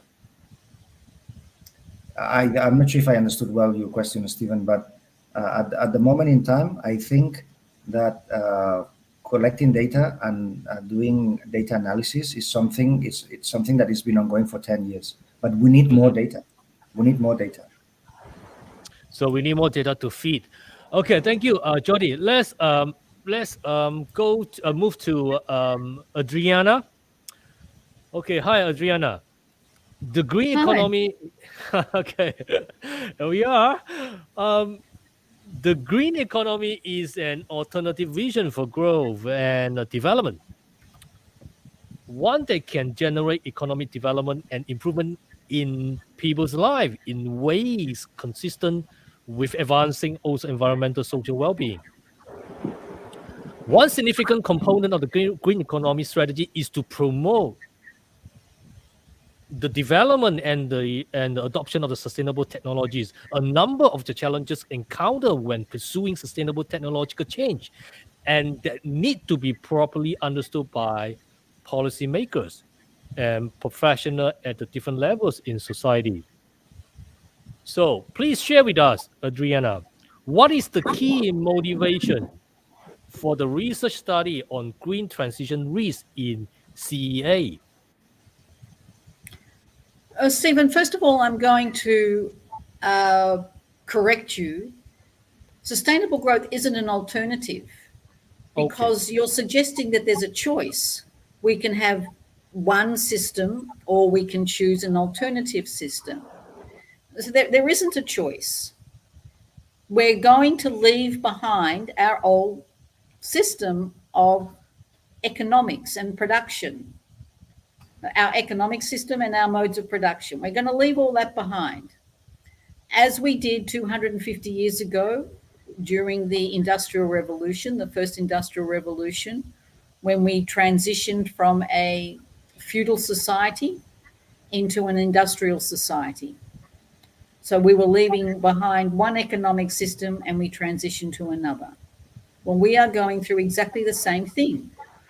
So we're actually quite lucky to be alive during this time to witness this. So there's no choice.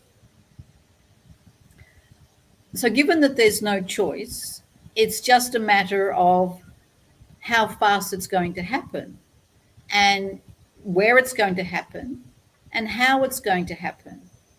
So these are, the problem is that most businesses are not engaged enough. They see it as an unnecessary cost or a burden. They think it's something that's out there that doesn't apply to them. So that's a really, difficult perception.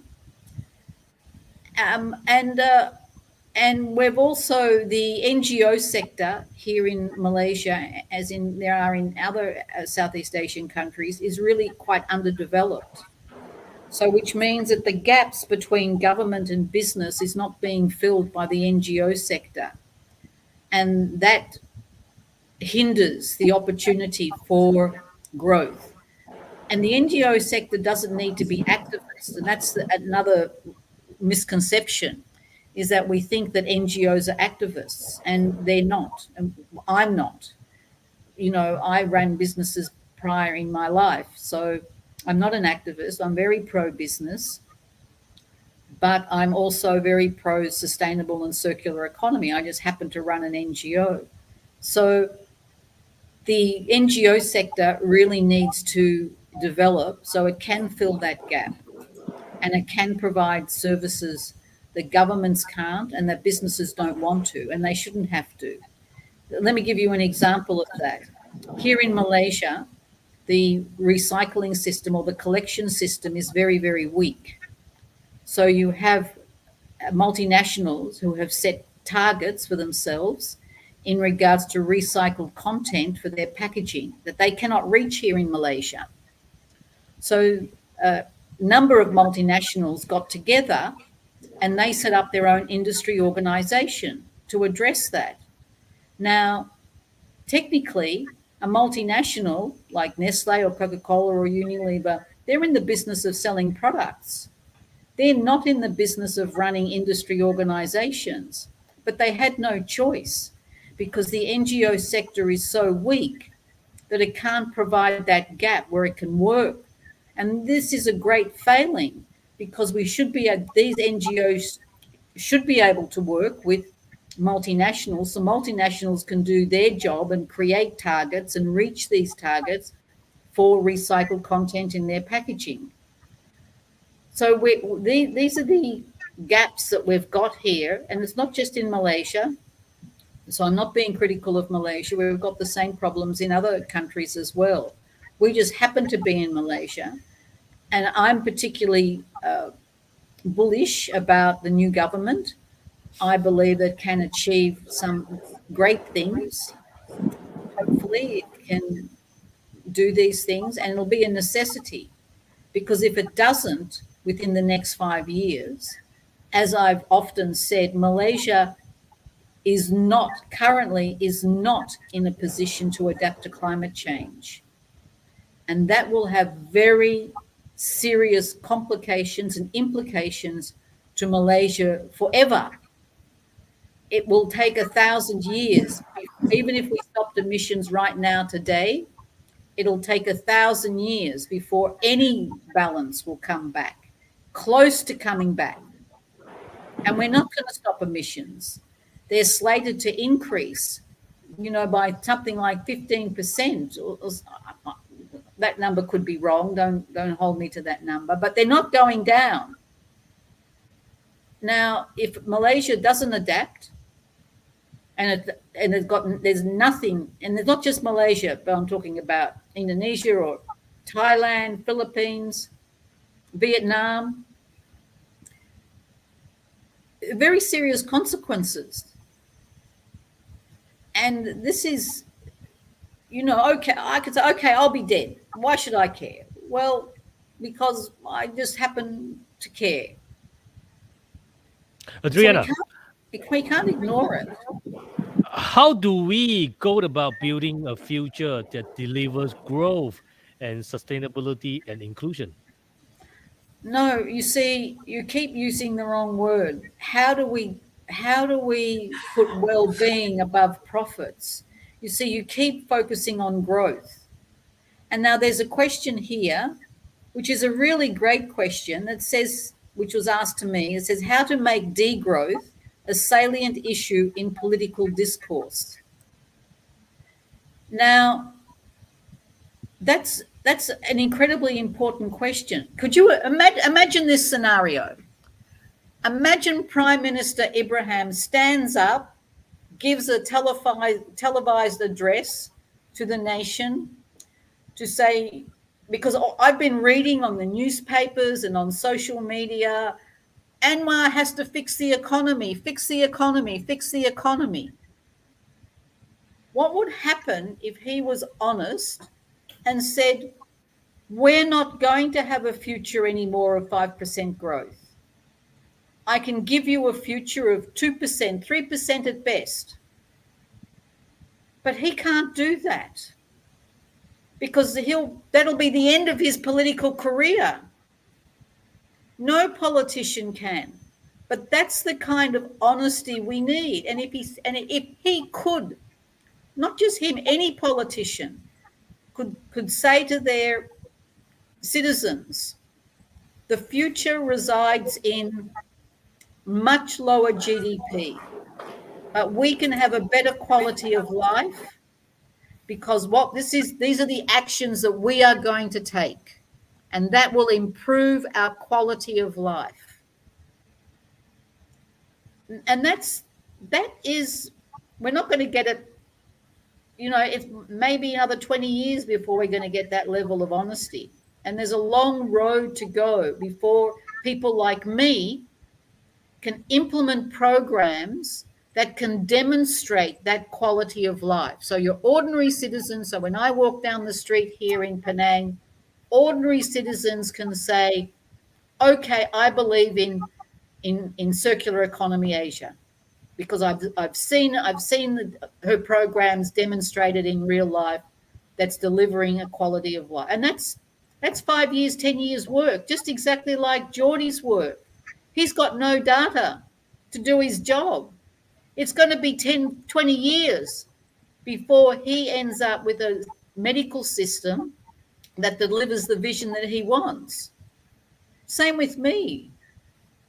So forget the word growth. And I'm not talking about degrowth, but we need to start really having conversations that says, we can create jobs. We're going to create renewable energy jobs. We're going to create jobs in hydrogen. We're going to do all these great things.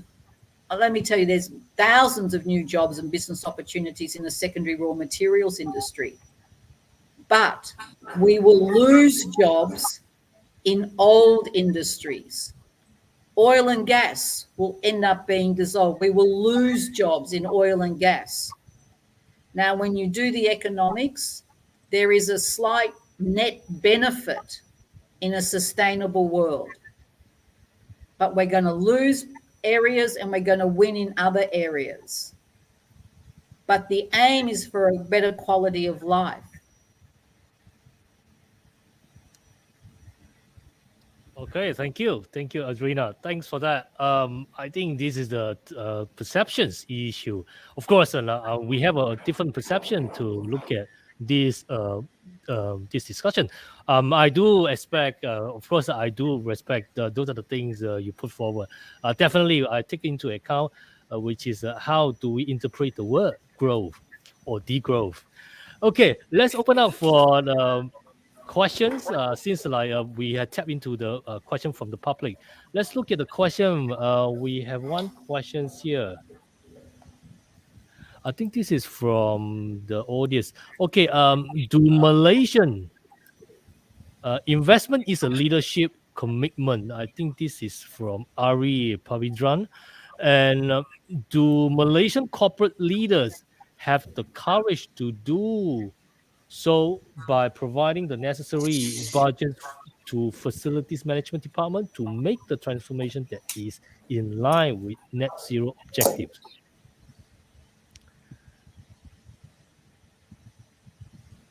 Okay, I think probably Saizi, you can respond to that. From as an economic researcher, we usually believe in data. So unless we have this kind of this survey has been about to interview this kind of stakeholders, are you currently planning to have this kind of the to invest in the green economy transition or not? How much you would like to invest? I'm not able to provide an accurate answer to that without any available data. Yeah, but I do believe if there's any kind of the huge net profit or business opportunity that they can make from this kind of investment, I think they will do that. So what about others? You want to respond to that? Well, just to chip in, a very simple one. Today in the corporates, the person in charge of ESG is the CFO. Okay, so this says a lot. So to me, it looks like if the investment has no return, financial return, most probably is not going to be undertaken. And I think I have answered the question. So I don't want to get into any, controversial here, but I think it's all about green law and enforcement. All right, thank you. Right, the next question I think this is for Sizes. For the T21 model show at the end of Sizes presentation, was the growth result of green economy for Malaysia's or global? The result, the map I show is from global, but Malaysia is included in the modeling. Yeah. Thank you. Okay, great. This is a question for Jody. The 6 actions for climate smart healthcare you presented are very interesting. This is from Daniel, our colleagues here. Given your broad experience working in this sector, do you have any example company in this sector that are moving towards implementing any of these actions? Also, do you see a role of the data-driven initiative to be catalytic for change to happen? Yes, there are companies doing some works on that. Then let me just put an example about the infected waste management. There are now some technologies being deployed in order to collect data when the waste is disposed, to understand the behavior of people disposing waste, and that means nurses and doctors within a hospital premise, and where is this waste ending up. No? So all this is being digitized. There are companies which are considering to do circular economy on the plastics. Think about it. The dialysis. Malaysia is now having a big problem with dialysis. People who's got doing this kind of service at home or in the hospitals, and this involves lots of plastic. So there are companies already looking at how to recycle this plastic. So there are small things happening, but nobody wants to invest. So the only way is collecting data and telling them, hey, if we don't do anything, that's the impact. So there are small things happening. Okay, thank you. I have another question here from Ari Pavidran. And large organizations have the responsibility to influence sustainable practices among SME. They are listed in their supply chain. However, this is not happening. Is it because of the leadership failure that is being ignored in large organizations? Yes. Go ahead, please.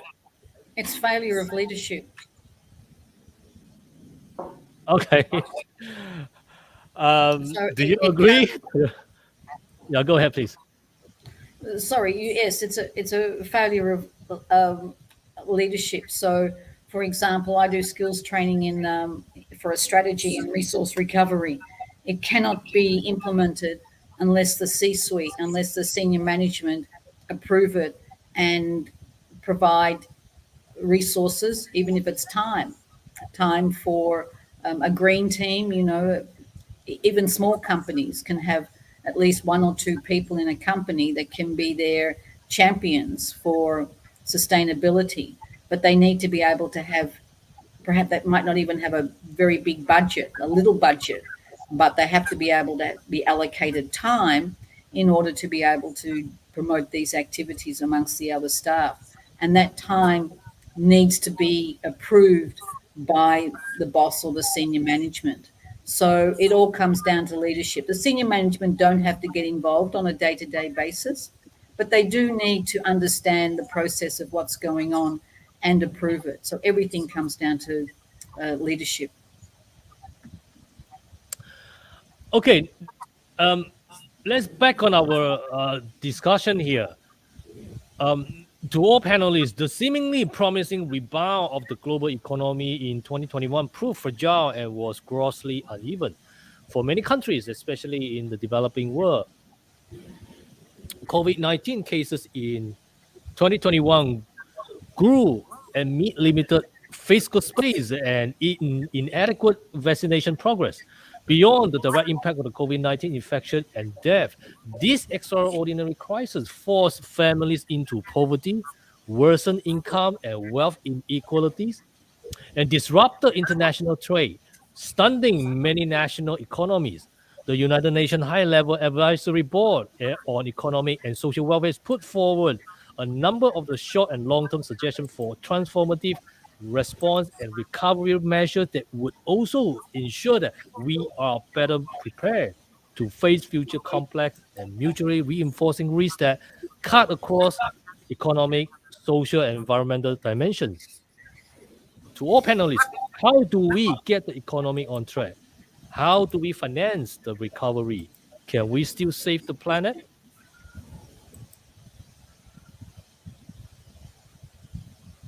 Adrina, please.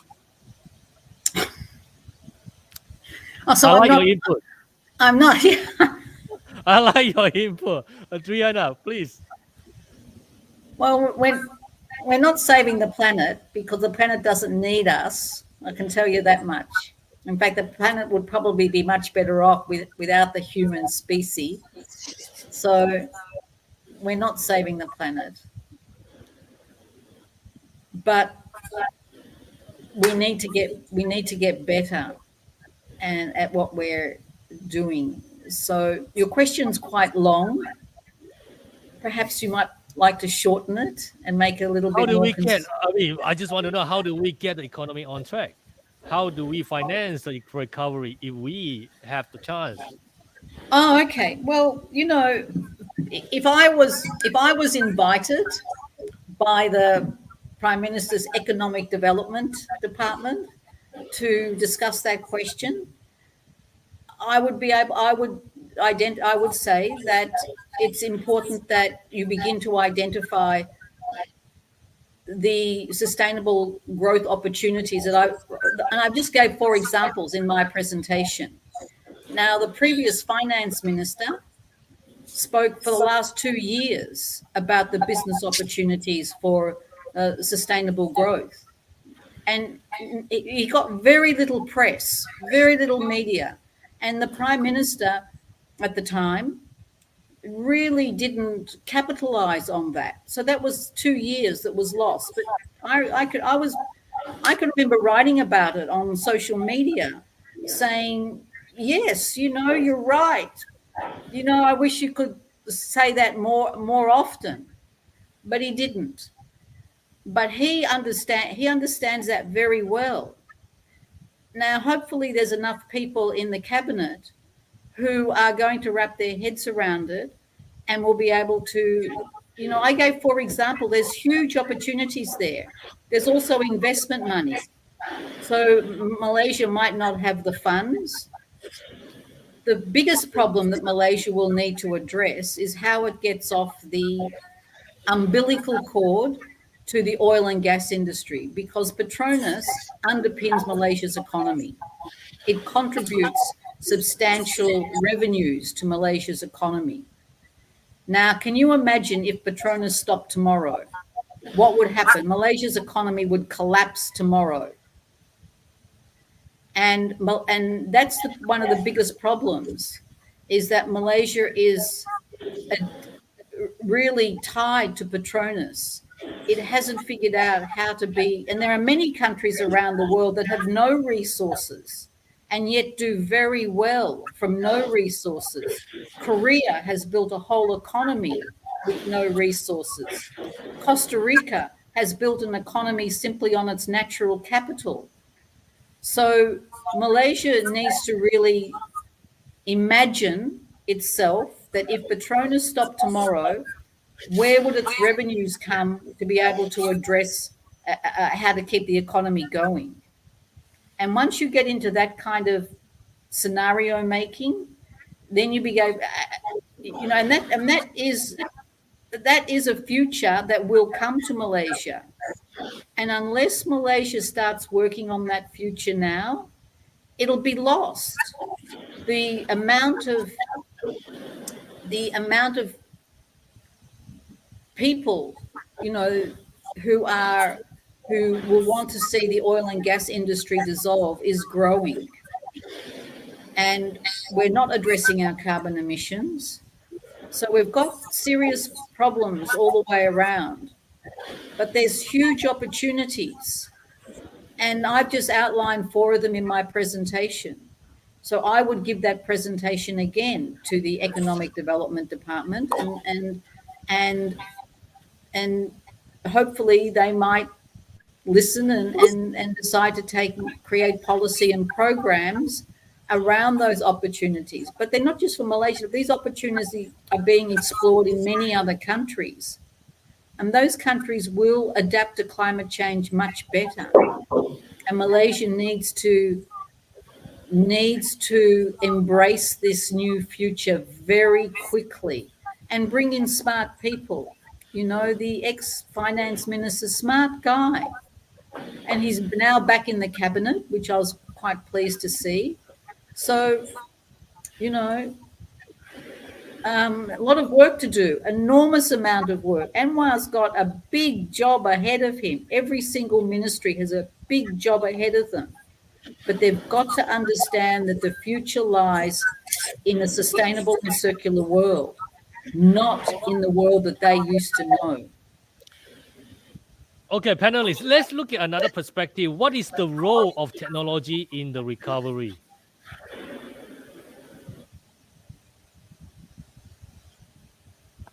I think I'll start first. The thing is, Well, we if did I see can- that. Oh, Jordy, Yes, Jordy, you please. missed. Okay. We did see that, like during the pandemic, this kind of digital technology has been used to, stop the kind of the virus transmission across different kind of the ASEAN countries, especially in Thailand. But the thing is, here what I want to share is, yes, somehow it's a good thing, but it's may not always a good thing because some of the people has been left behind.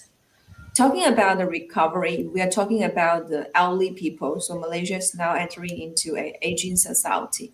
So while we are talking about this new technology, digital skills, especially we are entering into a digital banking era.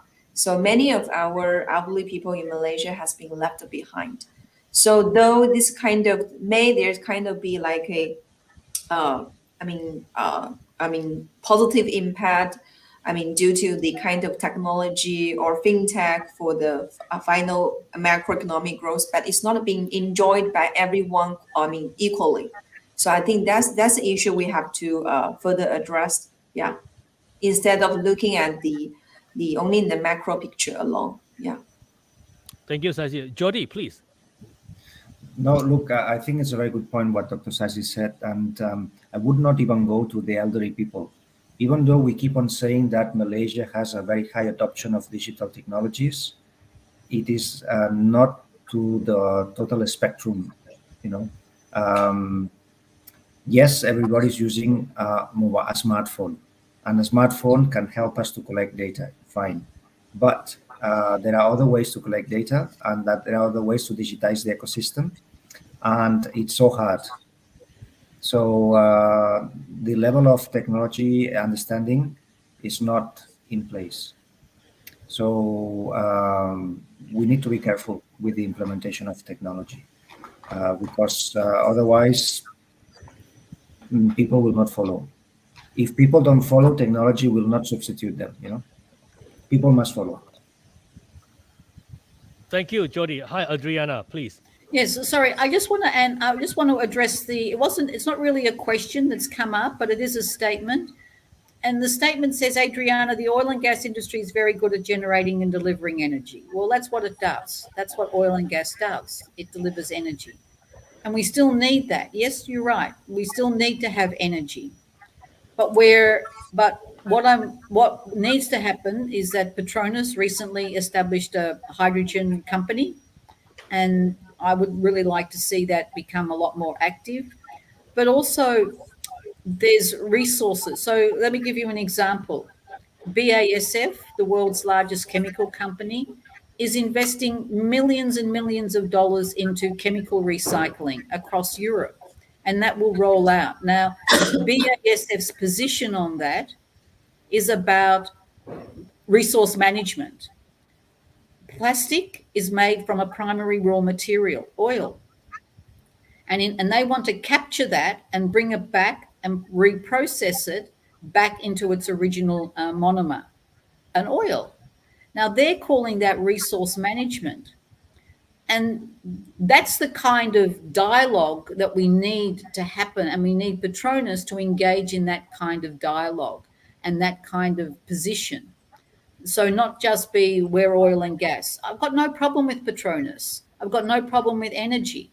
But there needs to be a much more aggressive transition from one energy system to another. And Petronas is in a great position to be able to do that.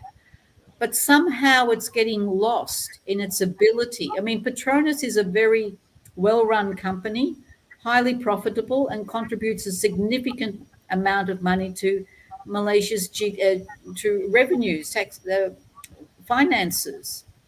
But those opportunities these are new jobs, these are new businesses. And Petronas, as Malaysia's largest company, really needs to contribute and provide that leadership position rather than just maintaining the status quo. And this is how you transition to a sustainable economy. And if I was to answer the question that you asked both Zaisi and Geordie, you know, in real estate, they say there's three things in regards to quality real estate. Position, position, position. I think that's it. Or location, whatever. Well, the answer to your question is data, data, data. And I'm sure Geordie would agree with me there that really we need to collect data, but we also need to analyze it so that data has value. Many companies are gathering data and they're not analyzing it in a way that provides them with value. So it's not just the data collection, but it's the analysis that makes that data worth something that you can use. Okay, panelists, let's look at the. Sorry, Jody. Hi. No. I just want to say that I really enjoy Adriana's statements all the time. So well said. Yeah. Thank you. Yeah, that's the reason I always said, please. Okay, let's look at the economic outlook. Which government economic priorities are potentially encouraging of green economy? For instance, priorities for diversification, employment, infrastructure investment. So what are the associated market trends here?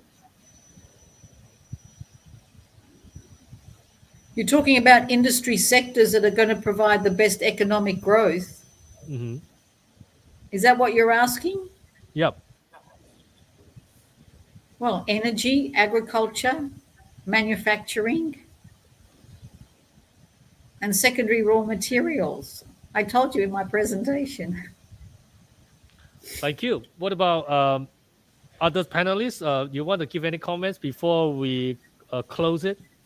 Yes. So I just would like to include in this today, there is a media statement coming from MIDA. And MIDA just did I'm talking about Malaysia Investment Development Authority, Malaysia. Yeah. They did a launching of a report for sustainable investors. Yeah.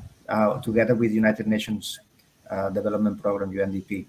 So MIDA, for example, it's already putting guidelines for foreign direct investors for more sustainable investments in Malaysia. This is already an example that things can be improved from the top to down. And that's so you want to invest in Malaysia, please follow these guidelines. Thanks for the inform. And Saisi, you want to have a final comments before we close it? No, thank you. Okay, right. Great. Thank you very much. So first of all, I'd like to thank all the esteemed panels. Indeed, a wonderful audience who clearly tunes in and post the great questions. I think I'm going to summarize the discussion so despite on unboxing sustainability, further research is needed to tackle such issue as whatever the underlying approach of green economy is, it stresses the importance of integrating economic and environmental policy in a way that highlights the opportunities for new sources of economic growth while avoiding unsustainable pressure on the quality and quantity of the natural assets. This involves a mixture of measures ranging from the economic instruments such as taxes, subsidies, and trading schemes, through regulatory policies, including the setting of standards to non-economic measures such as voluntary approaches and information provision. Let's look at the larger context. Since Malaysia is a part of ASEAN, given the scale and impact of the pandemic, ASEAN recognizes that addressing the crisis requires coordinated action not only within the region but as well as cooperation with its partners. The ASEAN Comprehensive Recovery Framework and its implementation plan require strong political will to propel an inclusive and resilient recovery. How to save lives, safeguard livelihoods, and build resilience and make them happen are compelling challenges that ASEAN countries should and indeed must address strategically. To this end, a number of cross-cutting enabling factors has been identified. First, policy measures and responses. Second, financings and resource mobilization. Third, institution and governance mechanism. Fourth, stakeholder engagement and partnership. And fifth, effective monitoring. Resources are limited and time is of essence. It is important for ASEAN to be pragmatic in its approach to comprehensive recovery, especially Malaysia. Reinventing the wheel and duplication of efforts mechanism need to be avoided, and all efforts must be result-oriented. The progress on these fronts will determine the shape of recovery. With that, thank you so much to Dr. Saizi Siao, Assistant Professor and Director of External Engagement, School of Economics, University of Nottingham, Malaysia. Thank you, Saizi. Thank you, Stephen. Okay, and also thank you so much to Mr. Jordi Poramon, Chairman of the Board, Malaysia Spanish Chamber of Commerce and Industry, La Camara. Thank you, Stephen. And definitely the wonderful lady, thank you so much, Miss Adriana Zake, founder and CEO of Circular Economy Asia. And thank you, Dr. Stephen, for inviting me to your very interesting and exciting platform today. Okay, I couldn't close these off any better, so I will simply just say thank you, each one of you. This has been such a fascinating conversation and wonderful. I really appreciate it. Love hearing each of your good advice. This is for everyone, and so thank you and grateful for you to make time for this. And for everyone to just forth and do this work. So thank you all. Take care of yourself. Take time when you are exhausted, when things happen that you didn't expect. So thank you all. ISUC Plaza series organized by Integrated Sustainability and Urban Creativity Center, ISUC, from Asia Pacific University of Technology and Innovation, APU, Malaysia. Till then, take care and each other. Have a wonderful evening. For those who are celebrating Christmas, Merry Christmas to you and Happy New Year with all good wishes for 2023. That's the end of the Roundtable Forum in 2022. On behalf of ISUC, we see you next year. Stay safe and same too. Good night.